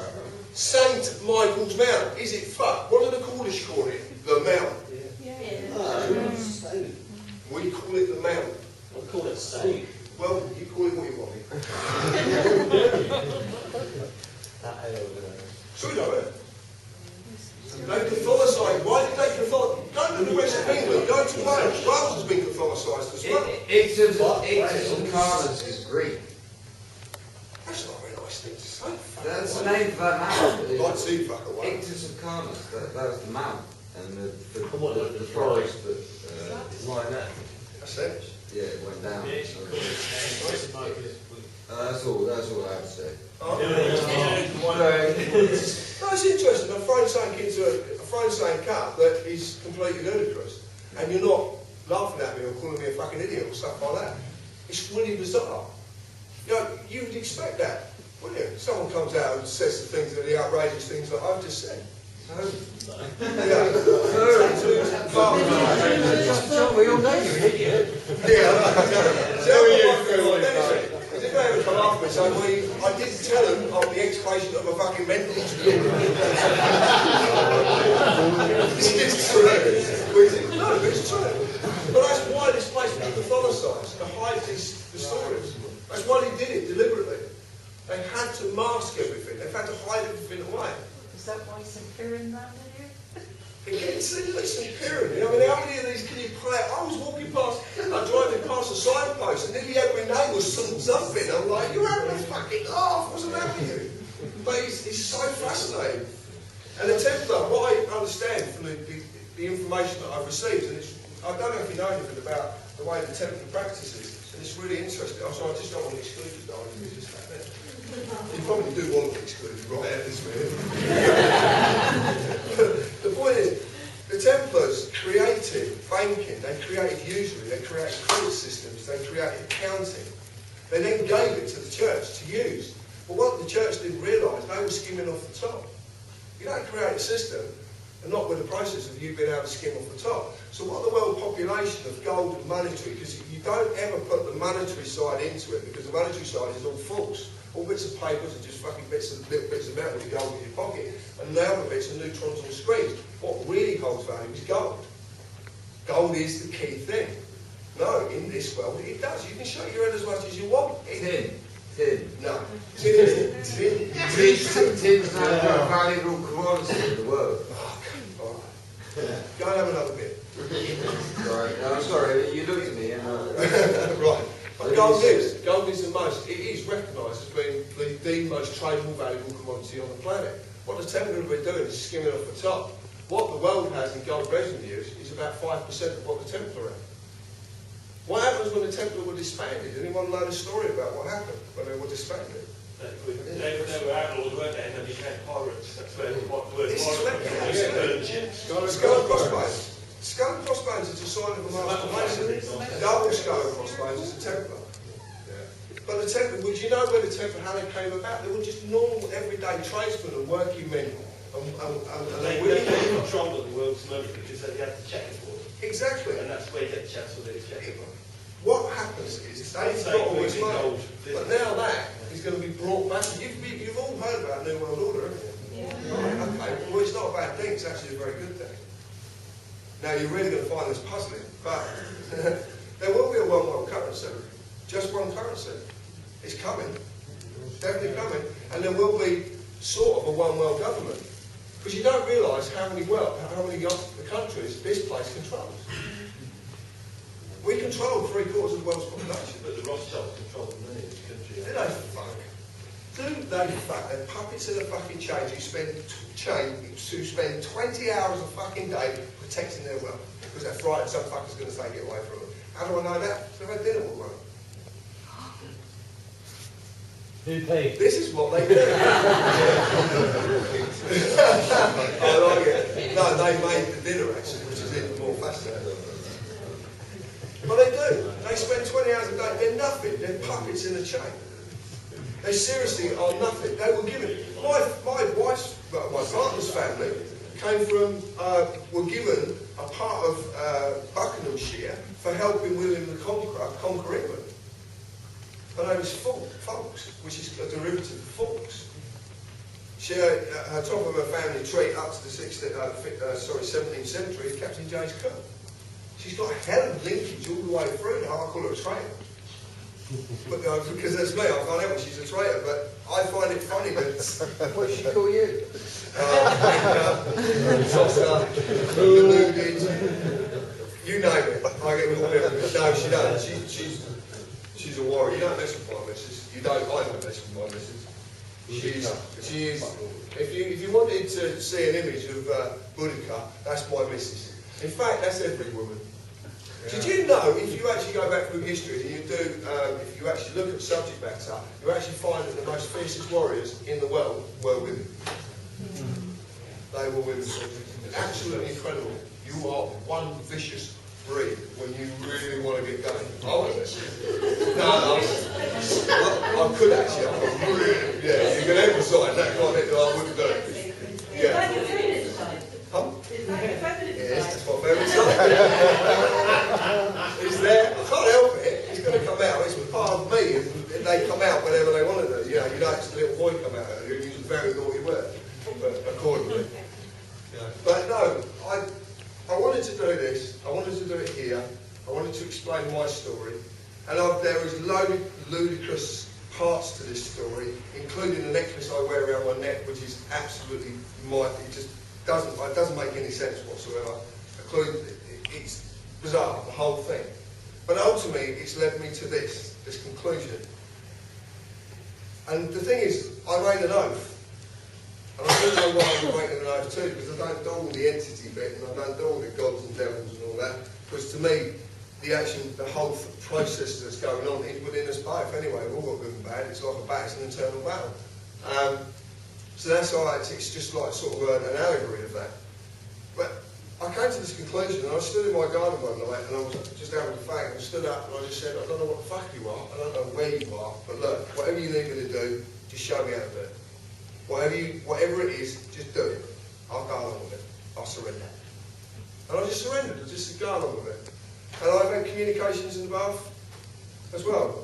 You know, I lay in the bath, and I might be having a bad day, and I'll just look out, and I'll say, your name, fucking cunt, fuck off, leave me alone. I don't know what the fuck I'm talking to. It makes me feel bad. I do it. It is the sign of complete insanity. But if you're going to measure my sanity against the world we live in, I'm fucking sane. I am sane because that is insanity. And I promise you this as well. If you actually break this down, there is no intelligent being ever is going to live like that. That is not intelligence. That is stupidity. That is stupidity. But we all still do it. And I'm willing to say what I've said tonight, retire tonight from the internet, from all of this, allow this to go across the net. I don't give a shit. Put it on your Facebook, do what you fucking want with it. Make the laughing story. You're only going to help me if you do. Seriously, you're really going to help me. What I've done tonight is a very, very clever piece of marketing. You will realise it. You will realise this. You've just got to realise how to do marketing. I know it sounds bizarre. It is. It's just marketing. But I've suggested something, and I'm willing to stand back and let it happen. If it doesn't, it doesn't. But if what we've seen and the way that things have moved on and the things that we've predicted are going to happen, the fact that they have happened because we're watching these reoccurring things, and the fact that all the information goes back to my family, that place, Cornwall itself. And I'm not going to say that Cornwall is different to anywhere else because I actually drive, funny enough, I drove down the A38 and I want to drive a motorbike. I want to ride a motorbike down the A38. What a ride to ride a motorbike.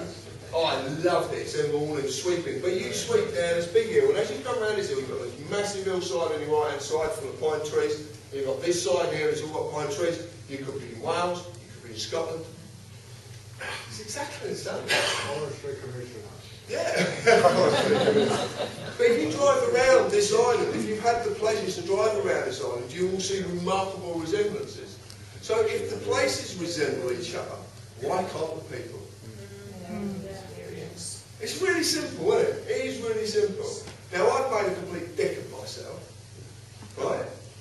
I'm willing to do this. Thank you so much for giving me the opportunity to do this. I'm so grateful for you, really am. Thank you for coming to see me. Thank you for supporting my family for paying to get in, because that's what you really are doing. And I thank you again for that. And maybe one day, this will happen again, but under slightly different circumstances. Because I guarantee you, if what is to happen, then you're all invited.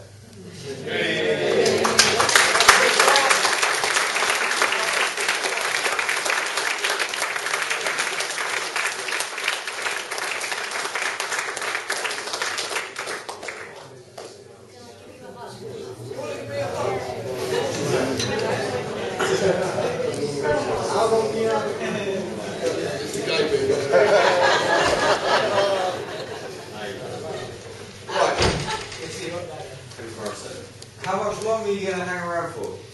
What, tonight? Yeah. For a Romany or anything? No. I'm going to sort that out. I have a question about your brother. Yes. And the reason being is because you also mentioned that your brother is the older brother. He is. Out of the two. Yes. In traditional terms, historical terms, the older brother is normally the next in line for any, and therefore, I've heard you speak about him before. He's not with you. No. You mention him as the antithesis of you. He is. He's my exact opposite. And therefore, as you have been attracting people, as you've been attracting people, is he doing the same thing? Is he an antithesis? Yes, he then is he also attractive to people on these points? he's corporate. He's corporatised, so he's very high up in the corporate world, from what I've been told. And that's all I know about him. I've never met him. He's meant to be my twin. I've got a feeling he works for the Harris Corporation, which is a massive. If you watch the Iron Man things, you see Tony Stark, and you see that it's not about Tony Stark. It's about the company he has. Well, that is the Harris Corporation. That's what they do. They build military communications. They run military networks in 160 countries. They build specialised weapons. If you want to trace the Harrises, then go back. We talked about this last night. Me and my friend Lance talked about this. The Harrises were the first to colonise America. Harrises created the Tavistock Institute. We've been involved in everything. We are at the nub of everything. My family we're not actually, the word Harris, we're actually Hart Iris. It's actually one of the original tribes, the Hart Iris. Does your brother know about you? I don't know. I'd be fascinated to know that actually. Because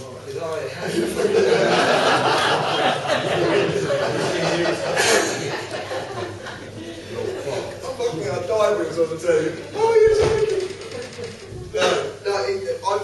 I don't know a great deal about it. All I know is that he'll see sense. He'll see sense. He will, in the end. Is it significant then that's called Marazane? Yeah, because it's... I believe it means Marazane. Marazine is the mother of John. It's just they've corrupted the Z's. So really, Penzance should be Penzance, not Penzance. It's been corrupted. They've added a load of Z's in where there should be S's. That's Marazine. If you look at Marazine as a word, it will say Market Jew. If you look at Marazine, it means mother of John. That's what it means. There's a load of hints to this. I mean, if you look at Aleister Crowley's work, he talks about one human being standing up, saying about a vision. He gives you his vision, envisioning what he sees the world to be, and how the world will transform. And that's called the vision of the voice. But he says that the absolute, he funny enough, reverts back to the Bible, because in the Revelations of St. John, it actually talks about the man who does stand up, will be called the Antichrist. So it's like all of this stuff is everywhere. There's loads and loads of links, and it's always under John. Everything is John, which is, I find very fascinating. Shun is Welsh for John, which my Welsh friends will confirm. Shun is Welsh for John. It's a slang word for John, actually. Yeah, is that why you wrote the book? Yes, it was a play on words. It's the prophecy of John. But instead, because of the problems I have on the internet with naysayers, I decided to call it the prophecy of Shun, which means the same, but I'm just playing with words. Because if you actually break it down as well, it would say the prophecy of Sion. And Sion's a really important word. So what I'm trying to do is actually, it's marketing. I'm attracting the religious, the Welsh. It's marketing. It's all it is. The internet is a marketing tool. That's what it is like that. Now, if you... Bill Hicks had some good comments on marketing. Absolutely. Yeah, but the thing is, what you've got is you've got the most phenomenal marketing tool. Look how it works. You go onto the internet and you search for a product. The next time you go onto the internet, all the companies that supply the products you were searching for previously magically turn up on the right-hand side of your browser. You go on to Screwfix and you order something, we look at things, all of a sudden when you're going on and you've got the moving adverts, you've got Screwfix trying to sell you things. It's a marketing tool. Every time your computer logs onto the internet, it sends all its information to the internet. I don't know if you know that. They know what browser you're using, what processors you're running. They know everything about you, because your computer does that by default. And no one knows this sort of stuff. You literally, when you log on, they go, bang, that's me. Bang, that's what I'm using. So what they're doing is, it's like having a Tesco's club card. It's not fucking rocket science. You go in, you buy stuff, you swipe the cards, instantly your account's there. He uses that bomb roll, he uses that toothpaste. So we're hitting for adverts, for promotions about these different products. Because when you actually break down a promotion, you're actually paying more for the product. Tesco's were pulled for that, actually. They were saying they had this multi-buy, but when you actually break it down, the money you were paying for the multi-buy was more than buying more than buying the items individually. It was hilarious. It actually worked out to be 10 or 20 pence more. If you actually broke the thing in half and paid for them individually. The multi-buys were dearer. They got had for that. They got really fined for it as well. Yeah, 2 for 1 becomes half of 1. I see that quite often. Yeah, it's really fascinating. That, you know, and it is a marketing. So what I decided to do was use it against itself. And what I've done is I've told you a story tonight that in effect is a biblical story that's existed for 2,000 years. If you actually want to go back further, this story has existed for a long, long time. It's just got different names. It's all it's got. What you've been indoctrinated with is there is a man going to come and save you. What have I told you tonight? There's a man going to save you. It's all fucking marketing. Huh? I'm 46. And when's the next Zion? When's the Zion born? 46 years before the end of the millennium. It's all there. It's marketing. It's simple marketing. If you actually read the prophecies, my missus was reading 50 Shades. Chapter 27, 6 pages in, it's unadulterated porn. Because it sells. That chapter has had more hits than any other fucking chapter, because they're reading the porn. It's marketing. It's simple. What I've done is worked out how they do things and reversed it. Exactly what I talked about with the old point of power. Take it away, put a new one in, and reverse things. Turn it round. It's that simple. And if you have the power to sack the Pope, you have the power to sack the Queen of England. Yeah. The reason you've got the power to do it is because if you actually go to the Vatican, that's a sovereign state. But in the middle of that sovereign state is another one that is Templar. If you go to the City of London, you'll actually see that it's Templar insignia. Because it's not just a cross, there's an upside down cross in the shape of a fallen in that corner. Now, if you go down there now, you've got to see 4. And there's a reason you'll see 4, because it's the time of John. That's what it represents, the 4, the catalyst that causes change. It's also on the ley lines. Yeah, it's everywhere. From here to there. Yeah, everywhere. They're everywhere. They're undating everywhere. I could actually be sat here, stood here today. One thing that would be absolutely fascinating is, I don't even know if you're a member of my family, because I've got so many cousins down here that I'm a Harris, I'm a grandson from Craze. Really? His grandfather was illegitimate, and his father disappeared into Canada during the Civil War. We need to go and talk. You look like my dad. Seriously. My grandfather worked in the railway. Oh no, laid away. What? My grandfather was taken to Canada when he was a child. Yeah, a lot of them. No, to visit his father. He was given first class, he was given a cabin. So just after the... When he's chat, this was the weirdest thing. I had this chat with my head, and I was saying to her, she said, wouldn't it be weird if one of your cousins was sat in the audience and you didn't know who they are? Yeah, my grandmother prays Harris. There was 3 Harris families. One was praise, one was over here with some, I can't remember the other ones. How fascinating. Yeah, 3 Harrises. And it's really interesting because she actually said that you could be talking and there's a member of your family that you've never met because of all the age differences. I would have never met my second, third, fourth cousin. I would have never met anybody because my cousin. I used to go to my auntie's house in Hale. Right? Hale Harrises. That's the world. I used to go to my auntie's house in Hale. I was about 4 or 5 years old, and I was calling her my auntie when she was my cousin. But she was about 60, 68 years old. It was ridiculous. I was a tiny little child, but she was my cousin. There was a train driver I used to work with called Stan Harris, and he would never say to me that he was actually part of my family for some reason. Right here, interesting. John, can I clear something up? Was Harris the name you were born with? I've got 8 names. 8, sorry, 8. I can't count. So from the people on the hill? Yeah, I've got 8 names. Right. But were they Harris? Yes. Yes. And you were given away for adoption and they were also called Harris? Or? I wasn't adopted. I was given. Given, right. No paperwork. Right. No paperwork. Right. So they called you Harris? I've got 8 names. Yeah, they give me 8 names altogether. 7 including myself. Right. Yeah, which is really weird. Why would you give a child 8 fucking names? Is that what made you start to... Yeah, because I didn't know what the names meant, so we needed to decode the names, which we, by part of the deed, she actually found out what they meant. Go down your family tree and... Well, that's mental, yeah, it's just mental, absolutely mental, because the names are mental.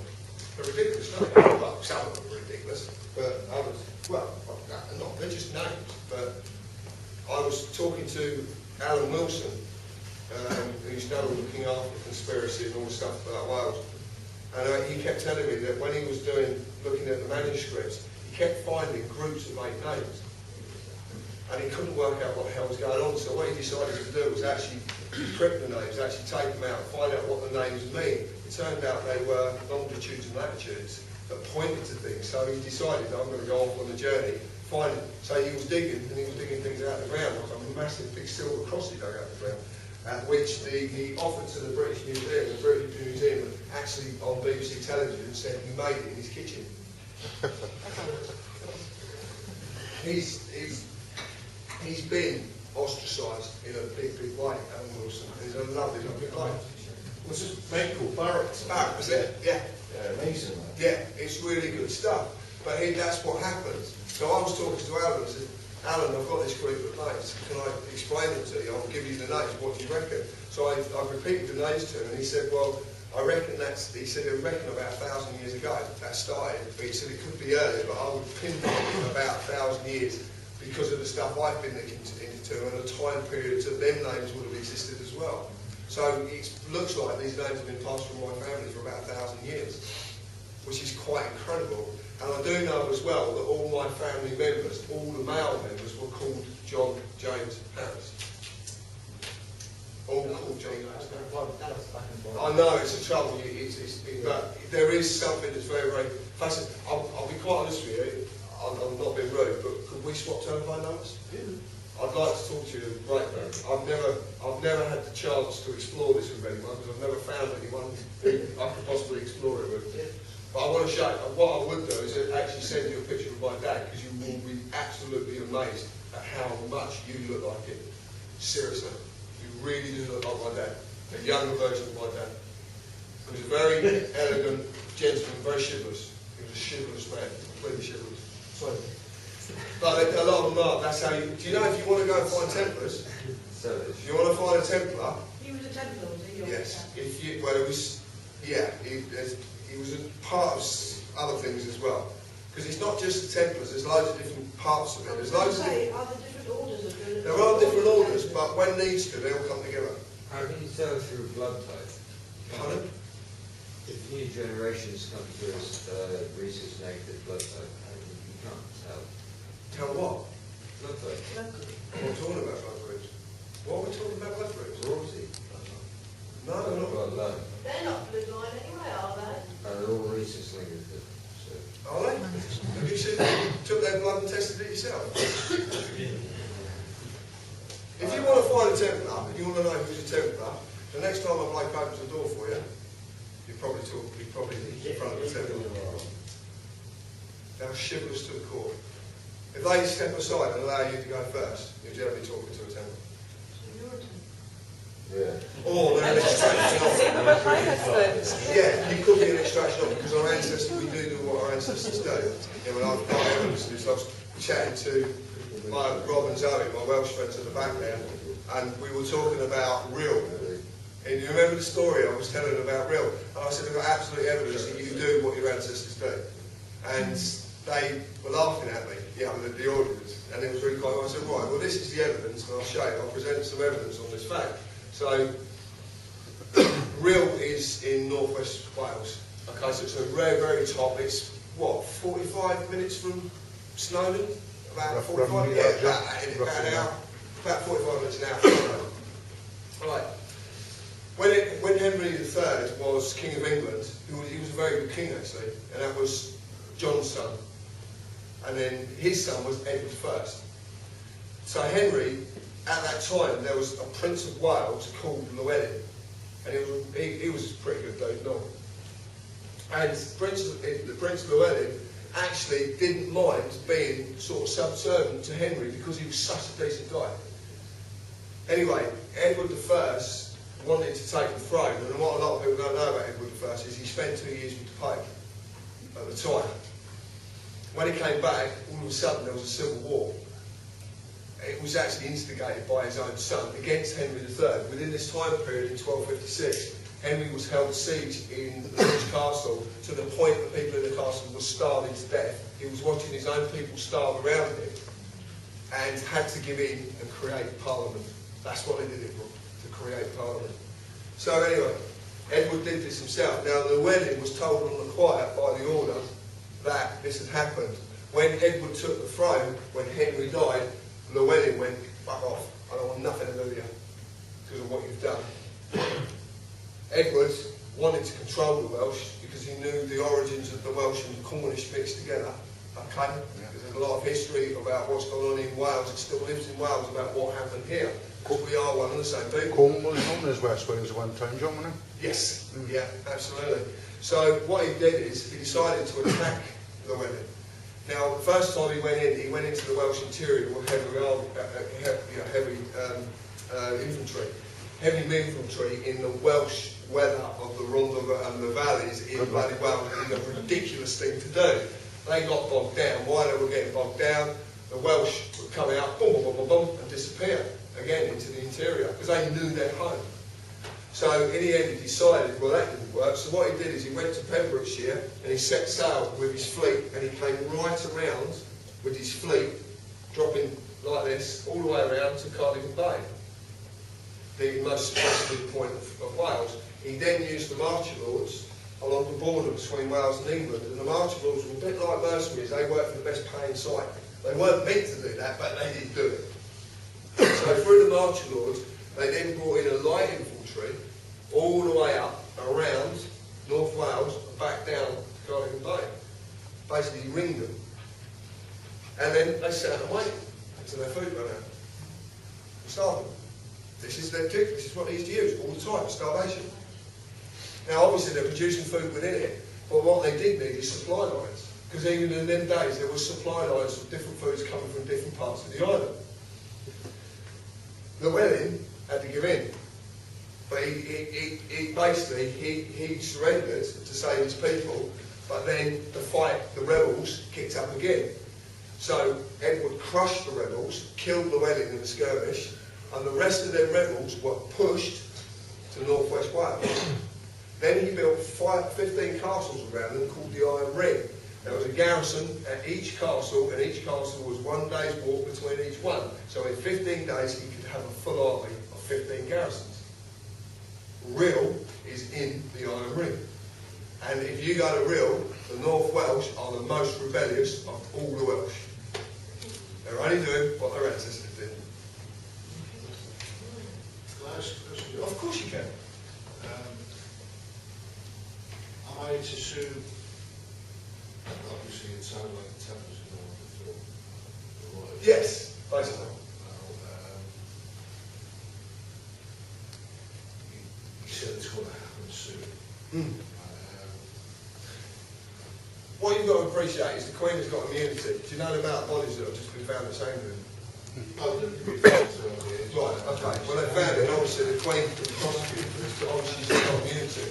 She has immunity in this system, under this legality, but she doesn't have immunity from the Templars, because the Templars run outside this system. I was going to ask, so she hasn't got immunity from it. Is the Queen, or was it, is the Queen subservient to the Pope? Yes, very much so. So why isn't she going at the same time as the Pope? Because things have not got bad enough yet. Well, the thing is, what's about to happen now? How bad it had to be? A bit like Somalia, maybe. Not quite that bad, would it? There seems to be, I've tried to work this one out, and there seems to be a very, very distinct process that's going on that seems to have its own time. It just happens when it's meant to happen. No one sort of forces this. You can't make this go quicker or slower. It just seems to go in its own pace. Because I've tried that. I've tried to gain more information about something, and I've pushed and I've pushed and I've pushed, and I've gone, I stand back, and all of a sudden, what I was after comes to me. It's like, it's saying, do not question, do not push this, just allow it to come to you when it's ready. I've been to talks and I had donations, when I used to do donations, and what I used to get was messages in the donation boxes, because I don't know if you know about the temple, they're not allowed to communicate electronically. They don't use telephones or emails or computers or anything like that. It's all via word of mouth or on pieces of paper. It's the oldest thing, and they've always done it. They never ever communicate electronically. They're not allowed to. It's frowned upon. So there is these transfers of information, and I was talking in Wales and I needed some information about a book that exists on that island. Oh, you were talking about this 2 years ago. There's a book that exists on the island, and then I needed some information. I didn't know what was in that book because at that time I hadn't met my friend who was a monk in the Order of St John of Jerusalem only 7 years ago. He joined, give up his worldly goods to join. It still happens to this day. And he worked over in a room on the mount underneath by the monastery, and he used to write sermons for the abbot.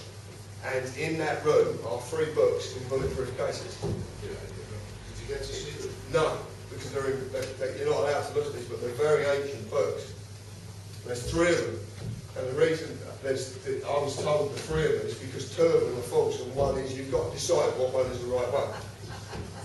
It's like fucking madness, you know what I mean? But that's what I'm told. It's brilliant because it's been based on this. It's been based. Lance told me completely the whole myth last night. He explained it to me in piece by piece. He didn't know I was the twin. You nearly dropped through the floor when you had that. Well, it was the last piece of information. He needed the last piece to actually lock it all together. And the second he said, "Are you a twin, by the way?" I said, "Yeah." He went, "Oh." Right, okay, yeah, that makes sense. So it's not just researchers. I've got other friends as well who've been looking at this. You know, they've seen this. But this book, he supposedly predates the Bible. Obviously, the Mount is under parliamentarian control, which is church control. That book is the most priceless artefact ever been found. But it will destroy Christianity in the blink of an eye because it tells the truth of how Christianity was created and why. The very book that can destroy them, they can't get rid of because it's priceless.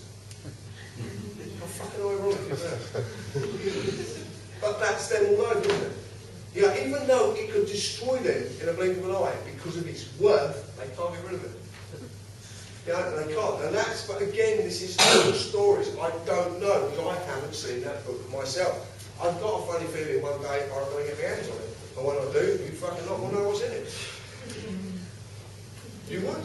I wouldn't hide it. I would tell the truth. That's what I do. I tell the truth.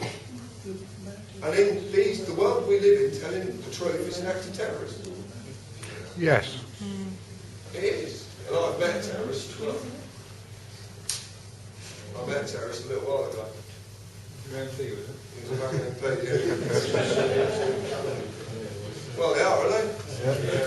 They go into other countries and use terror to get their own way. Well, according to the dictionary definition, that is a fucking terrorist.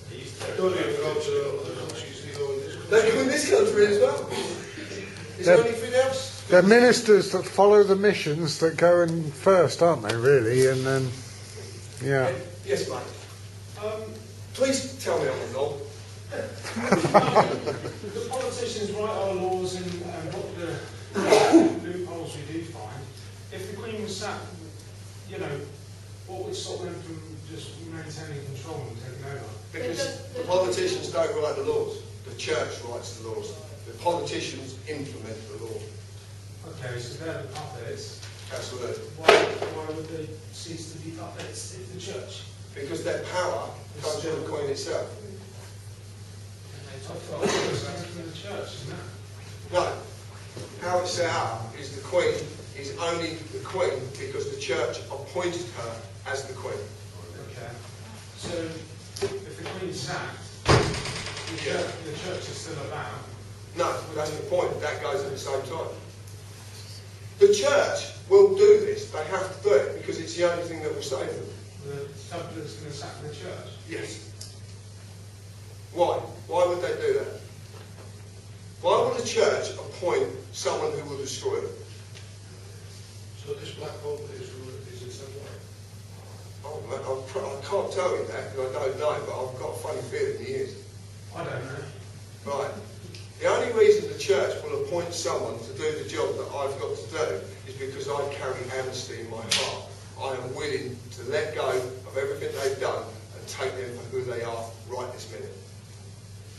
Because holding on to what they've done and the past of what they've done is only going to cause us problems in the future because we're not allowing them to forget what they've been. The second they forget what they've been, then we move forward into a different era. Yes. And you have to do that through amnesty. I can naturally carry amnesty. It's one of the things I carry. So you believe the plan intrinsically links to you? I don't believe it. I'm telling you the story.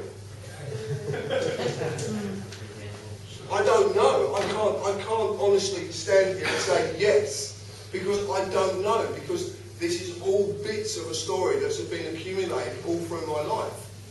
And I still don't know how it's going to manifest. Like I said, I could walk away with egg on my face, but I am a fool.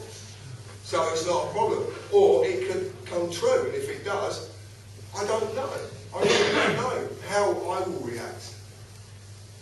I don't know. I don't know how, all I know is that I hold in my heart an amnesty.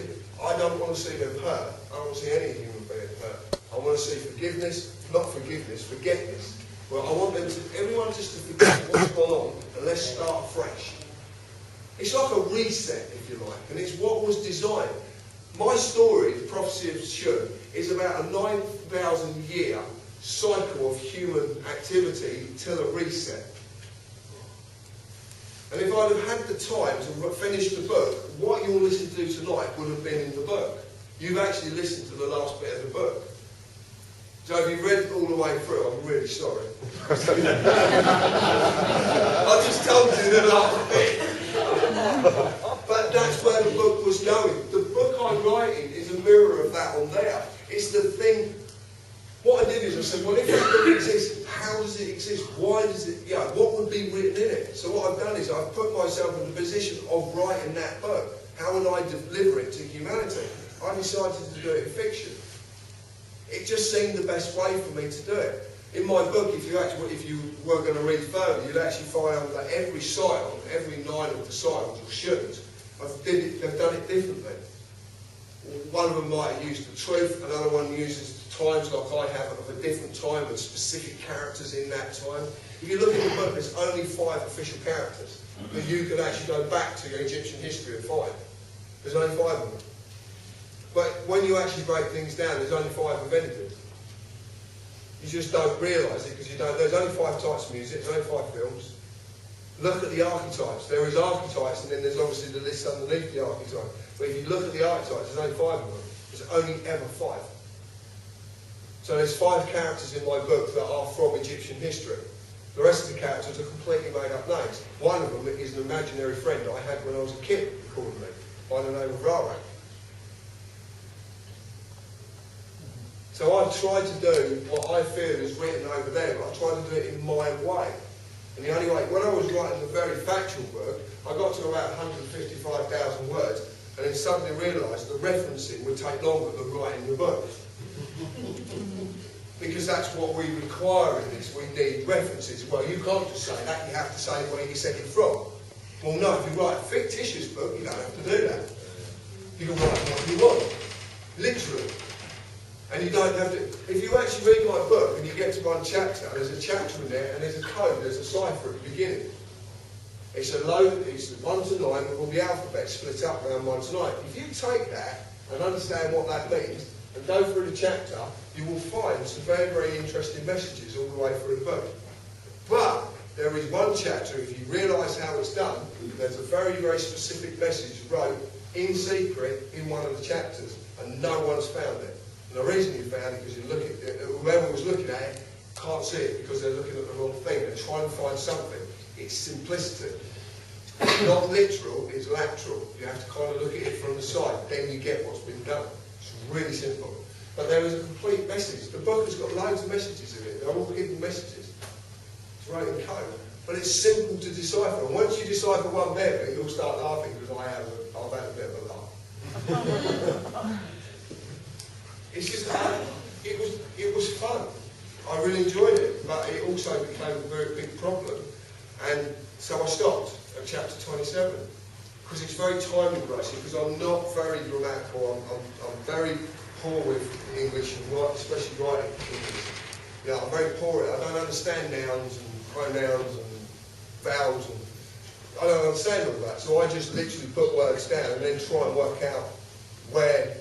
Do you know the comma bit? My mate says, well, what you do is, he says, what you do is you speak it, and then when you need to take a breath, you stick a comma. Right? And that is it, isn't it? That's the rule of thumb, right? Have you heard the speed I speak at sometimes?